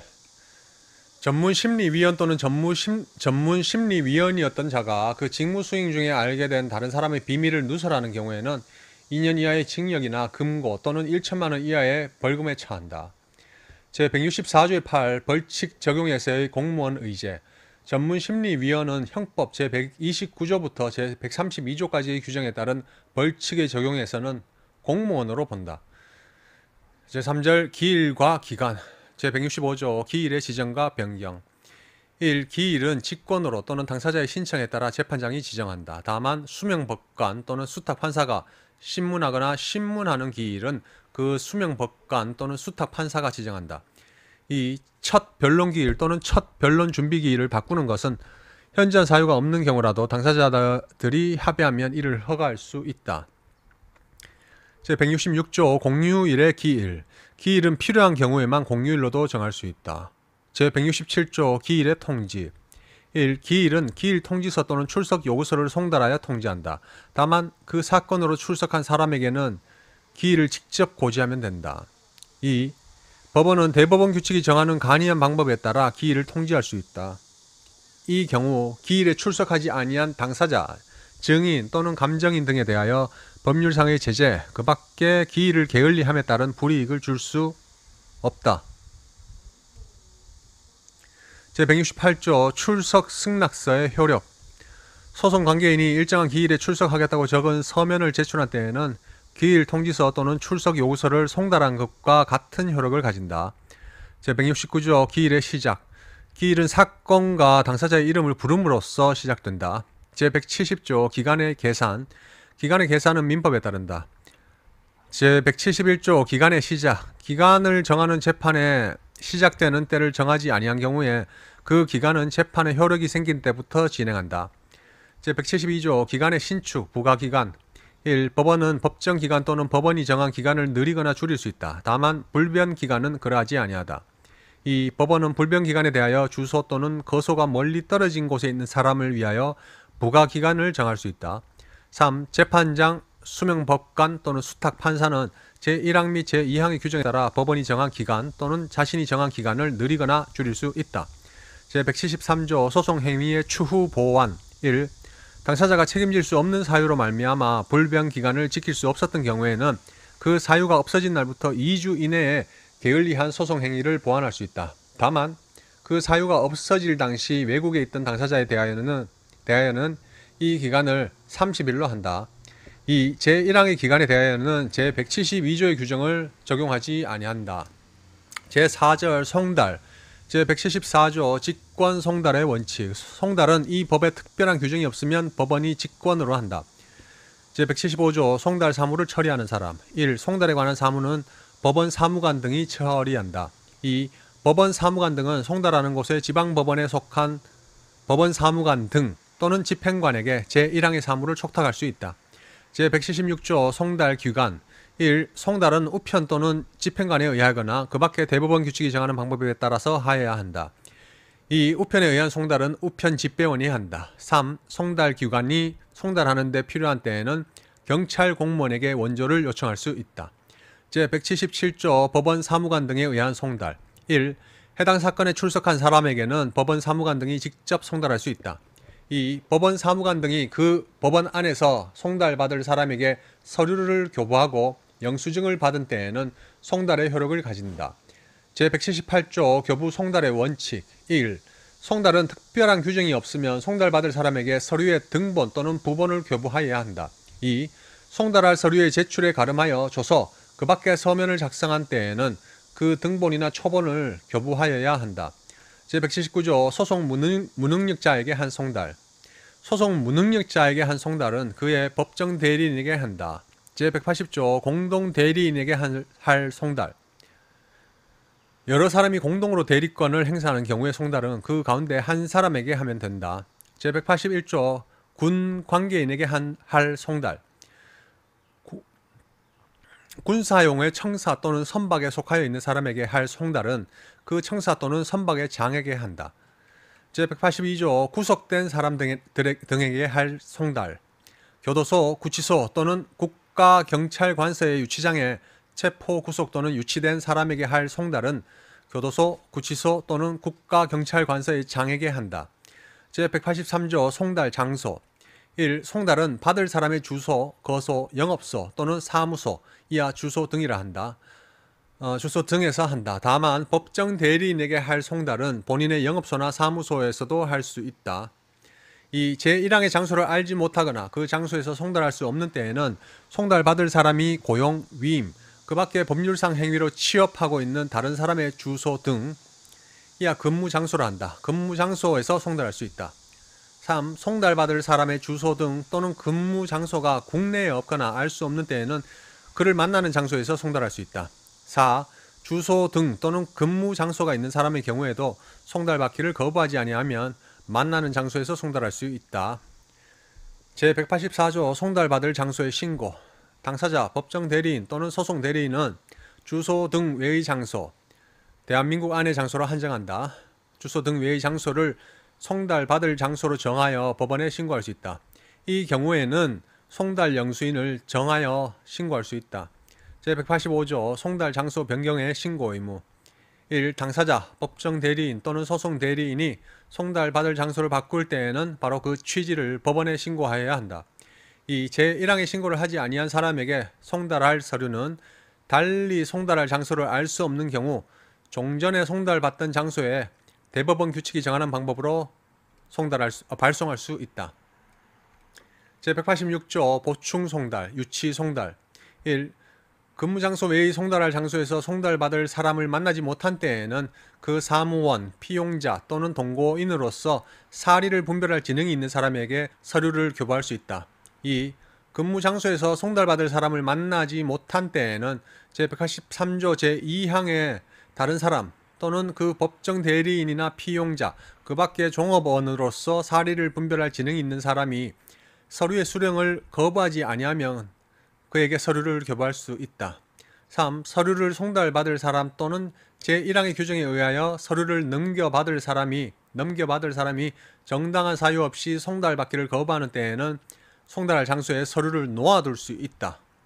제187조 우편 송달. 제186조의 규정에 따라 송달할 수 없는 때에는 법원 사무관 등은 서류를 등기 우편 등 대법원 규칙이 정하는 방법으로 발송할 수 있다. 제188조 송달함 송달. 1. 제183조 내지 제187조의 규정에 불구하고 법원 안에 송달할 서류를 넣을 함, 이하 송달함이란다. 송달함을 설치하여 송달할 수 있다. 이 송달함을 이용하는 송달은 법원 사무관 등이 한다. 3. 송달받을 사람이 송달함에서 서류를 수령하여 가지 아니한 경우에는 송달함에 서류를 넣은 지 3일이 지나면 송달된 것으로 본다. 4. 송달함의 이용 절차와 수수료. 송달함을 이용하는 송달 방법 및 송달함으로 송달할 서류에 관한 사항은 대법원 규칙으로 정한다. 제189조 발신주의. 제185조 제2항 또는 제187조의 규정에 따라 서류를 발송한 경우에는 발송한 때에 송달된 것으로 본다.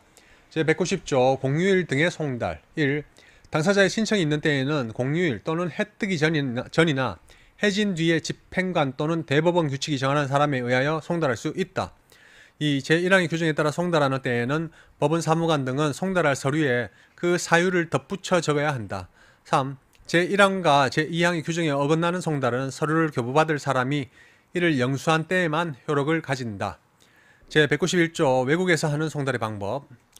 외국에서 하여야 하는 송달은 재판장이 그 나라에 주재하는 대한민국의 대사, 공사, 영사 또는 그 나라의 관할 공공기관에 촉탁한다. 제192조 전쟁에 나간 군인 또는 외국에 주재하는 군 관계인 등에게 할 송달. 1. 전쟁에 나간 군대, 외국에 주둔하는 군대에 근무하는 사람 또는 군에 복무하는 선박의 승무원에게 할 송달은 재판장이 그 소속 사령관에게 촉탁한다. 이 제1항의 송달에 대하여는 제181조의 규정을 준용한다. 제193조 송달 통지. 송달한 기관은 송달한 기관은 송달에 관한 사유를 대법원 규칙이 정하는 방법으로 법원에 알려야 한다.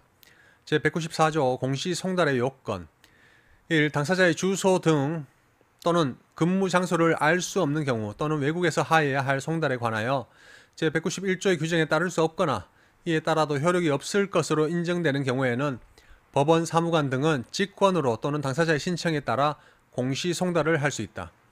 이 제1항의 신청에는 그 사유를 소명하여야 한다. 3. 재판장은 제1항의 경우에 소송의 지연을 피하기 위하여 필요하다고 인정하는 때에는 공시송달을 명할 수 있다. 4. 원고가 속건, 항소권을 포함한 속건을 남용하여 청구가 이유 없이 명백한 소를 반복적으로 제기한 것에 대하여 법원이 변론 없이 판결로 소를 각하하는 경우에는 재판장은 직권으로 피고에 대하여 공시송달을 명할 수 있다. 5. 재판장은 직권으로 또는 신청에 따라 법원, 사무관 등의 공시송달 처분을 취소할 수 있다. 제195조 공시송달의 방법. 공시송달은 법원, 사무관 등이 송달할 서류를 보관하고 그 사유를 법원 게시판에 게시하거나 그 밖에 대법원 규칙이 정하는 방법에 따라서 하여야 한다. 그 사유를 법원 게시판에 게시하거나 그 밖에 대법원 규칙이 정하는 방법에 따라서 하여야 한다. 제196조 공시송달의 효력 발생 1. 첫 공시송달은 제195조의 규정에 따라 실시한 날부터 2주가 지나야 효력이 생긴다. 다만 같은 당사자에게 하는 그 뒤의 공시송달은 실시한 다음 날부터 효력이 생긴다.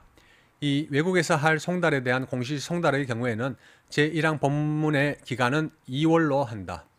3. 제1항 및 제2항의 기간은 줄일 수 없다. 제197조 수명법관 등의 송달 권한. 수명법관 및 수탁판사와 송달하는 곳의 지방법원 판사도 송달에 대한 재판장의 권한을 행사할 수 있다. 제5절 재판.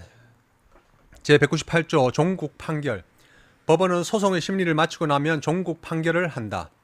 제199조 종국 판결 선고 기간. 판결은 소가 제기된 날부터 5월 이내에 선고한다. 다만 항소심 및 상고심에서는 기록을 받은 날부터 5월 이내에 선고한다. 제200조 일부 판결 1. 법원은 소송의 일부에 대한 심리를 마친 경우 그 일부에 대한 종국 판결을 할 수 있다. 2. 변론을 병합한 여러 개의 소송 가운데 한 개의 심리를 마친 경우와 본소나 반소의 심리를 마친 경우에는 제1항의 규정을 준용한다. 제201조 중간 판결 1. 법원은 독립된 공격 또는 방어의 방법, 그 밖의 중간의 다툼에 대하여 필요한 때에는 중간 판결을 할 수 있다. 2.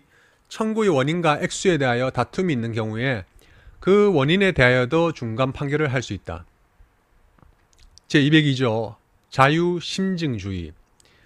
법원은 변론 전체의 취지와 증거조사의 결과를 참작하여 자유로운 심증으로 사회 정의와 형평의 이념에 입각하여 논리와 경험의 법칙에 따라 사실 주장이 진실한지 아닌지를 판단한다. 제202조의 2. 손해배상 액수의 산정. 손해가 발생한 사실은 인정되나 구체적인 손해의 액수를 증명하는 것이 사안의 성질상 매우 어려운 경우에 법원은 변론 전체의 취지와 증거조사의 결과에 의하여 인정되는 모든 사정을 종합하여 상당하다고 인정되는 금액을 손해배상 액수로 정할 수 있다. 제203조 처분권주의. 법원은 당사자가 신청하지 아니한 사항에 대하여는 판결하지 못한다. 제204조 직접주의. 1. 판결은 기본이 되는 변론에 관여한 법관이 하여야 한다. 2. 법관이 바뀐 경우에 당사자는 종전의 변론 결과를 진술하여야 한다. 3. 단독 사건의 판사가 바뀐 경우에 종전에 신문한 증인에 대하여 당사자가 다시 신문 신청을 한 때에는 법원은 그 신문을 하여야 한다. 합의부 법관의 반수 이상이 바뀐 경우에도 또한 같다. 제205조 판결의 효력 발생. 판결은 선고로 효력이 생긴다. 제206조 선고의 방식. 판결은 재판장이 판결 원본에 따라 주문을 읽어 선고하며 필요한 때에는 이유를 간략히 설명할 수 있다. 제207조 선고 기일. 1. 판결은 변론이 종결된 날부터 2주 이내에 선고하여야 하며 복잡한 사건이나 그 밖에 특별한 사정이 있는 때에도 변론이 종결된 날부터 4주를 넘겨서는 아니 된다. 2. 판결은 당사자가 출석하지 아니하여도 선고할 수 있다. 제208조 판결서의 기재사항 등 1항 판결서에는 다음 각호의 사항을 적고 판결한 법관이 서명 날인하여야 한다. 1호 당사자와 법정 대리인 2호 주문 3호 청구의 취지 및 상소의 취지 4호 이유 5호 변론을 종결한 날짜 다만 변론 없이 판결하는 경우에는 판결을 선고하는 날짜 6호 법원 2항 판결서의 이유에는 주문이 정당하다는 것을 인정할 수 있을 정도로 당사자의 주장, 그 밖의 공격, 방어 방법에 관한 판단을 표시한다. 3항 제2항의 규정에 불구하고 제1심 판결로서 다음 각호 가운데 어느 하나에 해당하는 경우에는 청구를 특정함에 필요한 사항과 제216조 제2항의 판단에 관한 사항만을 간략하게 표시할 수 있다. 1호 제257조의 규정에 의한 무변론 판결 2호 제150조 제3항이 적용되는 경우의 판결 3호 피고가 제194조 내지 제196조의 규정에 의한 공시송달로 기일 통지를 받고 변론기일에 출석하지 아니한 경우의 판결 4항 법관이 판결서에 서명 날인함에 지장이 있는 때에는 다른 법관이 판결에 그 사유를 적고 서명 날인하여야 한다. 제209조 법원 사무관 등에 대한 교부 판결서는 선고한 뒤에 바로 법원 사무관 등에게 교부하여야 한다. 제210조 판결서의 송달 1. 법원 사무관 등은 판결서를 받은 날부터 2주 이내에 당사자에게 송달하여야 한다. 2. 판결서는 정본으로 송달한다. 제211조 판결의 경정 1. 판결의 잘못된 계산이나 기재, 그 밖에 이와 비슷한 잘못이 있음이 분명한 때에는 법원은 직권으로 또는 당사자의 신청에 따라 경정 결정을 할 수 있다. 2. 경정 결정은 판결의 원본과 정본에 덧붙여 적어야 한다. 다만 정본에 덧붙여 적을 수 없을 때에는 결정의 정본을 작성하여 당사자에게 송달하여야 한다. 3. 경정 결정에 대하여는 즉시 항고를 할 수 있다. 다만 판결에 대하여 적법한 항소가 있는 때에는 그러하지 아니하다. 제212조 재판의 누락 1. 법원이 청구의 일부에 대하여 재판을 누락한 경우에 그 청구 부분에 대하여는 그 법원이 계속하여 재판한다. 2. 소송 비용의 재판을 누락한 경우에는 법원은 직권으로 또는 당사자의 신청에 따라 그 소송 비용에 대한 재판을 한다. 이 경우 제114조의 규정을 준용한다. 3. 제2항의 규정에 따른 소송 비용의 재판은 본안 판결에 대하여 적법한 항소가 있는 때에는 그 효력을 잃는다. 이 경우 항소법원은 소송의 총 비용에 대하여 재판을 한다. 제213조 가집행의 선고 1. 재판권의 청구에 관한 판결은 가집행의 선고를 붙이지 아니할 상당한 이유가 없는 한 직권으로 담보를 제공하거나 제공하지 아니하고 가집행을 할 수 있다는 것을 선고하여야 한다. 다만 엄금, 수표금 청구에 관한 판결에는 담보를 제공하게 하지 아니하고 가집행의 선고를 하여야 한다. 2. 법원은 직권으로 또는 당사자의 신청에 따라 채권 전액을 담보로 제공하고 가집행을 면제받을 수 있다는 것을 선고할 수 있다. 3. 제1항 및 제2항의 선고는 판결 주문에 적어야 한다. 제214조 소송비용 담보 규정의 준용 제213조의 담보에는 제122조, 제123조, 제125조 및 제126조의 규정을 준용한다. 제215조 가집행 선고의 실효, 가집행의 원상 회복과 손해배상 1. 가집행의 선고는 그 선고 또는 본안 판결을 바꾸는 판결의 선고로 바뀌는 한도에서 그 효력을 잃는다. 다시 가집행의 선고는 그 선고 또는 본안 판결을 바꾸는 판결의 선고로 바뀌는 한도에서 그 효력을 잃는다. 2. 본안 판결을 바꾸는 경우에는 법원은 피고의 신청에 따라 그 판결에서 가집행의 선고에 따라 지급한 물건을 돌려줄 것과 가집행으로 말미암은 손해 또는 그 면제를 받기 위하여 입은 손해를 배상할 것을 원고에게 명하여야 한다. 3. 가집행의 선고를 바꾼 뒤 본안 판결을 바꾸는 경우에는 제2항의 규정을 준용한다. 제216조 기판력의 객관적 범위 1. 확정 판결은 주문에 포함된 것에 한하여 기판력을 가진다. 2. 상계를 주장한 청구가 성립되는지 아닌지 판단은 상계하자고 대항한 액수에 한하여 기판력을 가진다. 제217조 외국재판의 승인 1항 외국 법원의 확정 판결 또는 이와 동일한 효력이 인정되는 재판, 이하 확정 재판 등이라 한다. 이 확정재판 등은 다음 각호의 요건을 모두 갖추어야 승인된다. 1호 대한민국의 법령 또는 조약에 따른 국제재판 관할의 원칙상 그 외국 법원의 국제재판 관할권이 인정될 것. 2호 패소한 피고가 소장 또는 이에 준하는 서면 및 기일 통지서나 명령을 적법한 방식에 따라 방어에 필요한 시간 여유를 두고 송달받았거나 이때는 공시송달이나 이와 비슷한 송달에 의한 경우를 제외한다. 송달받았거나 송달받지 아니하였더라도 소송에 응하였을 것. 3호 그 확정재판 등의 내용 및 소송 절차에 비추어 그 확정재판 등의 승인이 대한민국의 선량한 풍속이나 그 밖의 사회 질서에 어긋나지 아니할 것.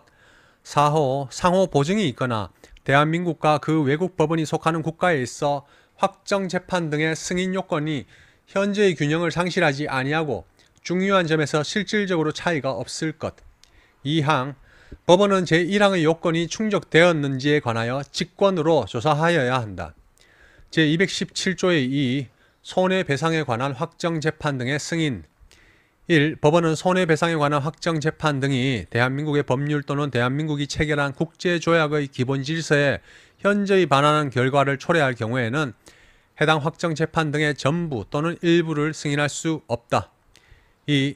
법원은 제1항의 요건을 심리할 때에는 외국 법원이 인정한 손해배상의 범위에 변호사 보수를 비롯한 소송과 관련된 비용과 경비가 포함되는지와 그 범위를 고려하여야 한다.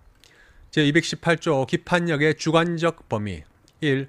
확정 판결은 당사자, 변론을 종결한 뒤에 승계인은 변론 없이 한 판결의 경우에는 판결을 선고한 뒤에 승계인. 확정 판결은 당사자, 변론을 종결한 뒤에 승계인 또는 그를 위하여 청구의 목적물을 소지한 사람에 대하여 효력이 미친다.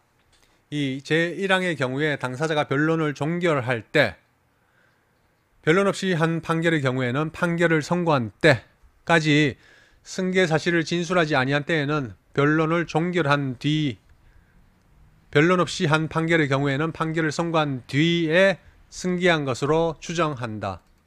3. 다른 사람을 위하여 원고나 피고가 된 사람에 대한 확정 판결은 그 다른 사람에 대하여도 효력이 미친다. 4. 가집행의 선고에는 제1항 내지 제3항의 규정을 준용한다. 제219조 변론 없이 하는 소의 각하. 부적법한 소로서 그 흠을 보정할 수 없는 경우에는 변론 없이 판결로 소를 각하할 수 있다. 제219조의 2 속건 남용에 대한 제재. 원고가 항소권을 포함한 속권을 남용하여 청구가 이유 없이 미 명백한 소를 반복적으로 제기한 경우에는 법원은 결정으로 500만 원 이하의 과태료에 처한다. 제220조 화해, 청구의 포기, 인락조서의 효력. 화해, 청구의 포기, 인락을 변론조서, 변론준비기일조서에 적은 때에는 그 조서는 확정 판결과 같은 효력을 가진다. 제221조 결정, 명령의 고지. 1. 결정과 명령은 상당한 방법으로 고지하면 효력을 가진다. 2. 법원 사무관 등은 고지의 방법, 장소와 날짜를 재판의 원본에 덧붙여 적고 날인하여야 한다. 제222조 소송 지휘에 관한 재판의 취소. 소송의 지휘에 관한 결정과 명령은 언제든지 취소할 수 있다. 제223조 법원 사무관 등의 처분에 대한 이의.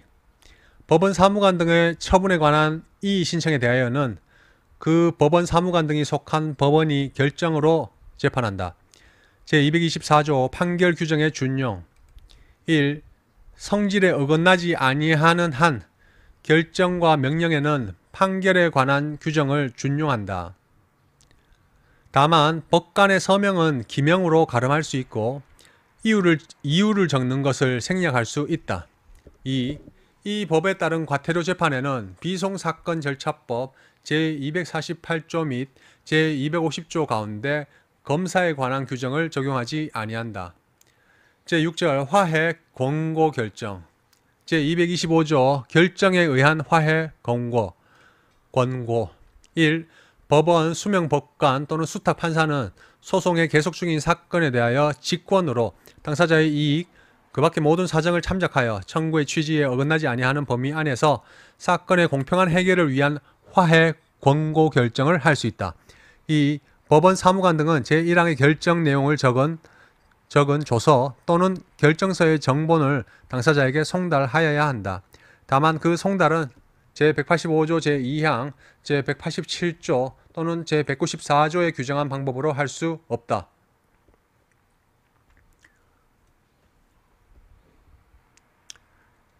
제226조 결정에 대한 이의신청 1. 당사자는 제225조의 결정에 대하여 그 조서 또는 결정서의 정본을 송달받은 날부터 2주 이내에 이의를 신청할 수 있다. 다만 그 정본이 송달되기 전에도 이의를 신청할 수 있다. 2. 제1항의 기간은 불변 기간으로 한다. 제227조 이의 신청의 방식 1. 이의 신청은 이의 신청서를 화해 권고 결정을 한 법원에 제출함으로써 한다. 2항 이의 신청서에는 다음 각호의 사항을 적어야 한다. 1호 당사자와 법정 대리인 2호 화해 권고 결정의 표시와 그에 대한 이의 신청의 취지 3항 이의 신청서에는 준비 서면에 관한 규정을 준용한다. 4항 제226조 제1항의 규정에 따라 이의를 신청한 때에는 이의 신청의 상대방에게 이의 신청서의 부본을 송달하여야 한다. 제228조 이의 신청의 취하 1. 이의 신청을 한 당사자는 그 신급의 판결이 선고될 때까지 상대방의 동의를 얻어 이의 신청을 취하할 수 있다. 2. 제1항의 취하에는 제266조 제3항 내지 제6항을 준용한다. 이 경우 소는 이의 신청으로 본다. 제229조 이의 신청권의 포기 1. 이의 신청권은 그 신청 전까지 포기할 수 있다. 2. 이의 신청권의 포기는 서면으로 하여야 한다. 3. 제2항의 서면은 상대방에게 송달하여야 한다. 제230조 이의 신청의 각하 1. 법원, 수명법관 또는 수탁, 판사는 이의 신청이 법령상의 방식에 어긋나거나 신청권이 소멸된 뒤의 것임이 명백한 경우에는 그 흠을 보정할 수 없으면 결정으로 이를 각하하여야 하며 수명법관 또는 수탁, 판사가 각하하지 아니한 때에는 수소법원이 결정으로 각하한다. 2. 제1항의 결정에 대하여는 즉시 항고를 할 수 있다. 제231조 화해 권고 결정의 효력 화해 권고 결정은 다음 각호 가운데 어느 하나에 해당하면 재판상 화해와 같은 효력을 가진다. 1. 제226조 제1항의 기간 이내에 이의 신청이 없는 때 2. 이의 신청에 대한 각하 결정이 확정된 때 3. 당사자가 이의 신청을 취하하거나 이의 신청권을 포기한 때 제232조 이의 신청에 의한 소송 복귀 등 1. 이의 신청이 적법한 때에는 소송은 화해 권고 결정 이전의 상태로 돌아간다.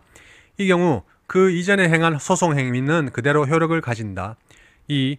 화해 권고 결정은 그 신급에서 판결이 선고된 때에는 그 효력을 잃는다. 제7절 소송 절차의 중단과 중지 제233조 당사자의 사망으로 말미암은 중단 1. 당사자가 죽은 때에 소송 절차는 중단된다.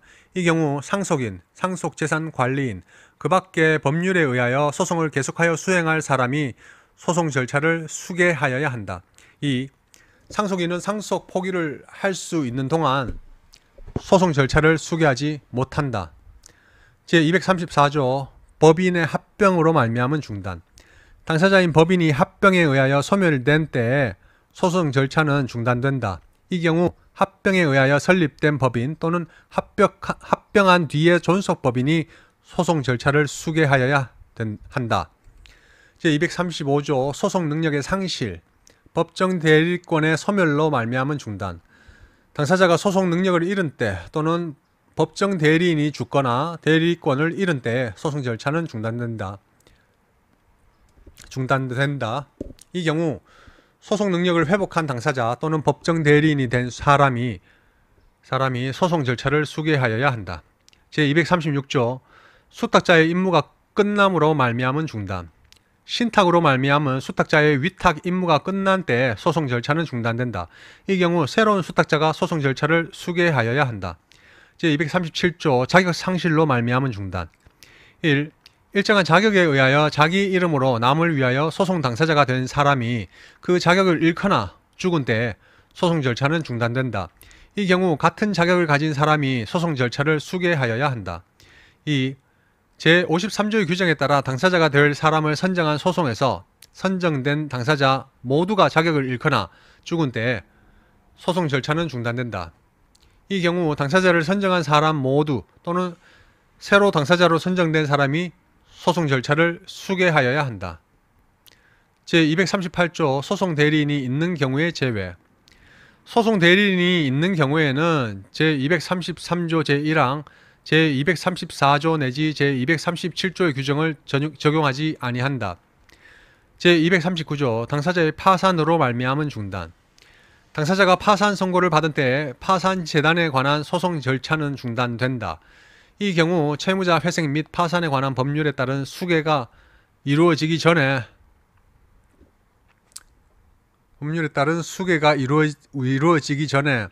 파산 절차가 해지되면 파산 선고를 받은 자가 당연히 소송 절차를 수개한다. 제240조 파산 절차의 해지로 말미암은 중단. 채무자 회생 및 파산에 관한 법률에 따라 파산재단에 관한 소송의 수개가 이루어진 뒤 파산 절차가 해지된 때 소송 절차는 중단된다. 이 경우 파산 선고를 받은 자가 소송 절차를 수개하여야 한다. 제241조 상대방의 수개 신청권. 소송 절차의 수개 신청은 상대방도 할 수 있다. 제242조 수개 신청의 통지. 소송 절차에 수개 신청이 있는 때에는 법원은 상대방에게 이를 통지하여야 한다. 제243조 수개 신청에 대한 재판. 1. 소송 절차의 수개 신청은 법원이 직권으로 조사하여 이유가 없다고 인정한 때에는 결정으로 기각하여야 한다. 2. 재판이 송달된 뒤에 중단된 소송 절차의 수개에 대하여는 그 재판을 한 법원이 결정하여야 한다. 제244조 직권에 의한 속행명령. 법원은 당사자가 소송 절차를 수개하지 아니하는 경우에 직권으로 소송 절차를 계속하여 진행하도록 명할 수 있다. 제245조 법원의 직무 집행 불가능으로 말미암은 중지. 천재지변, 그 밖의 사고로 법원이 직무를 수행할 수 없을 경우에 소송 절차는 그 사고가 소멸될 때까지 중지된다. 제246조 당사자의 장애로 말미암은 중지. 1. 당사자가 일정하지 아니한 기간 동안 소송 행위를 할 수 없는 장애 사유가 생긴 경우에는 법원은 결정으로 소송 절차를 중지하도록 명할 수 있다. 2. 법원은 제1항의 결정을 취소할 수 있다. 제247조 소송 절차 정지의 효과. 1. 판결의 선고는 소송 절차가 중단된 중에도 할 수 있다. 2. 소송 절차의 중단 또는 중지는 기간의 진행을 정지시키며 소송 절차의 수개 사실을 통지한 때 또는 소송 절차를 다시 진행한 때부터 전체 기간이 새로이 진행된다. 네, 1화는 여기까지입니다.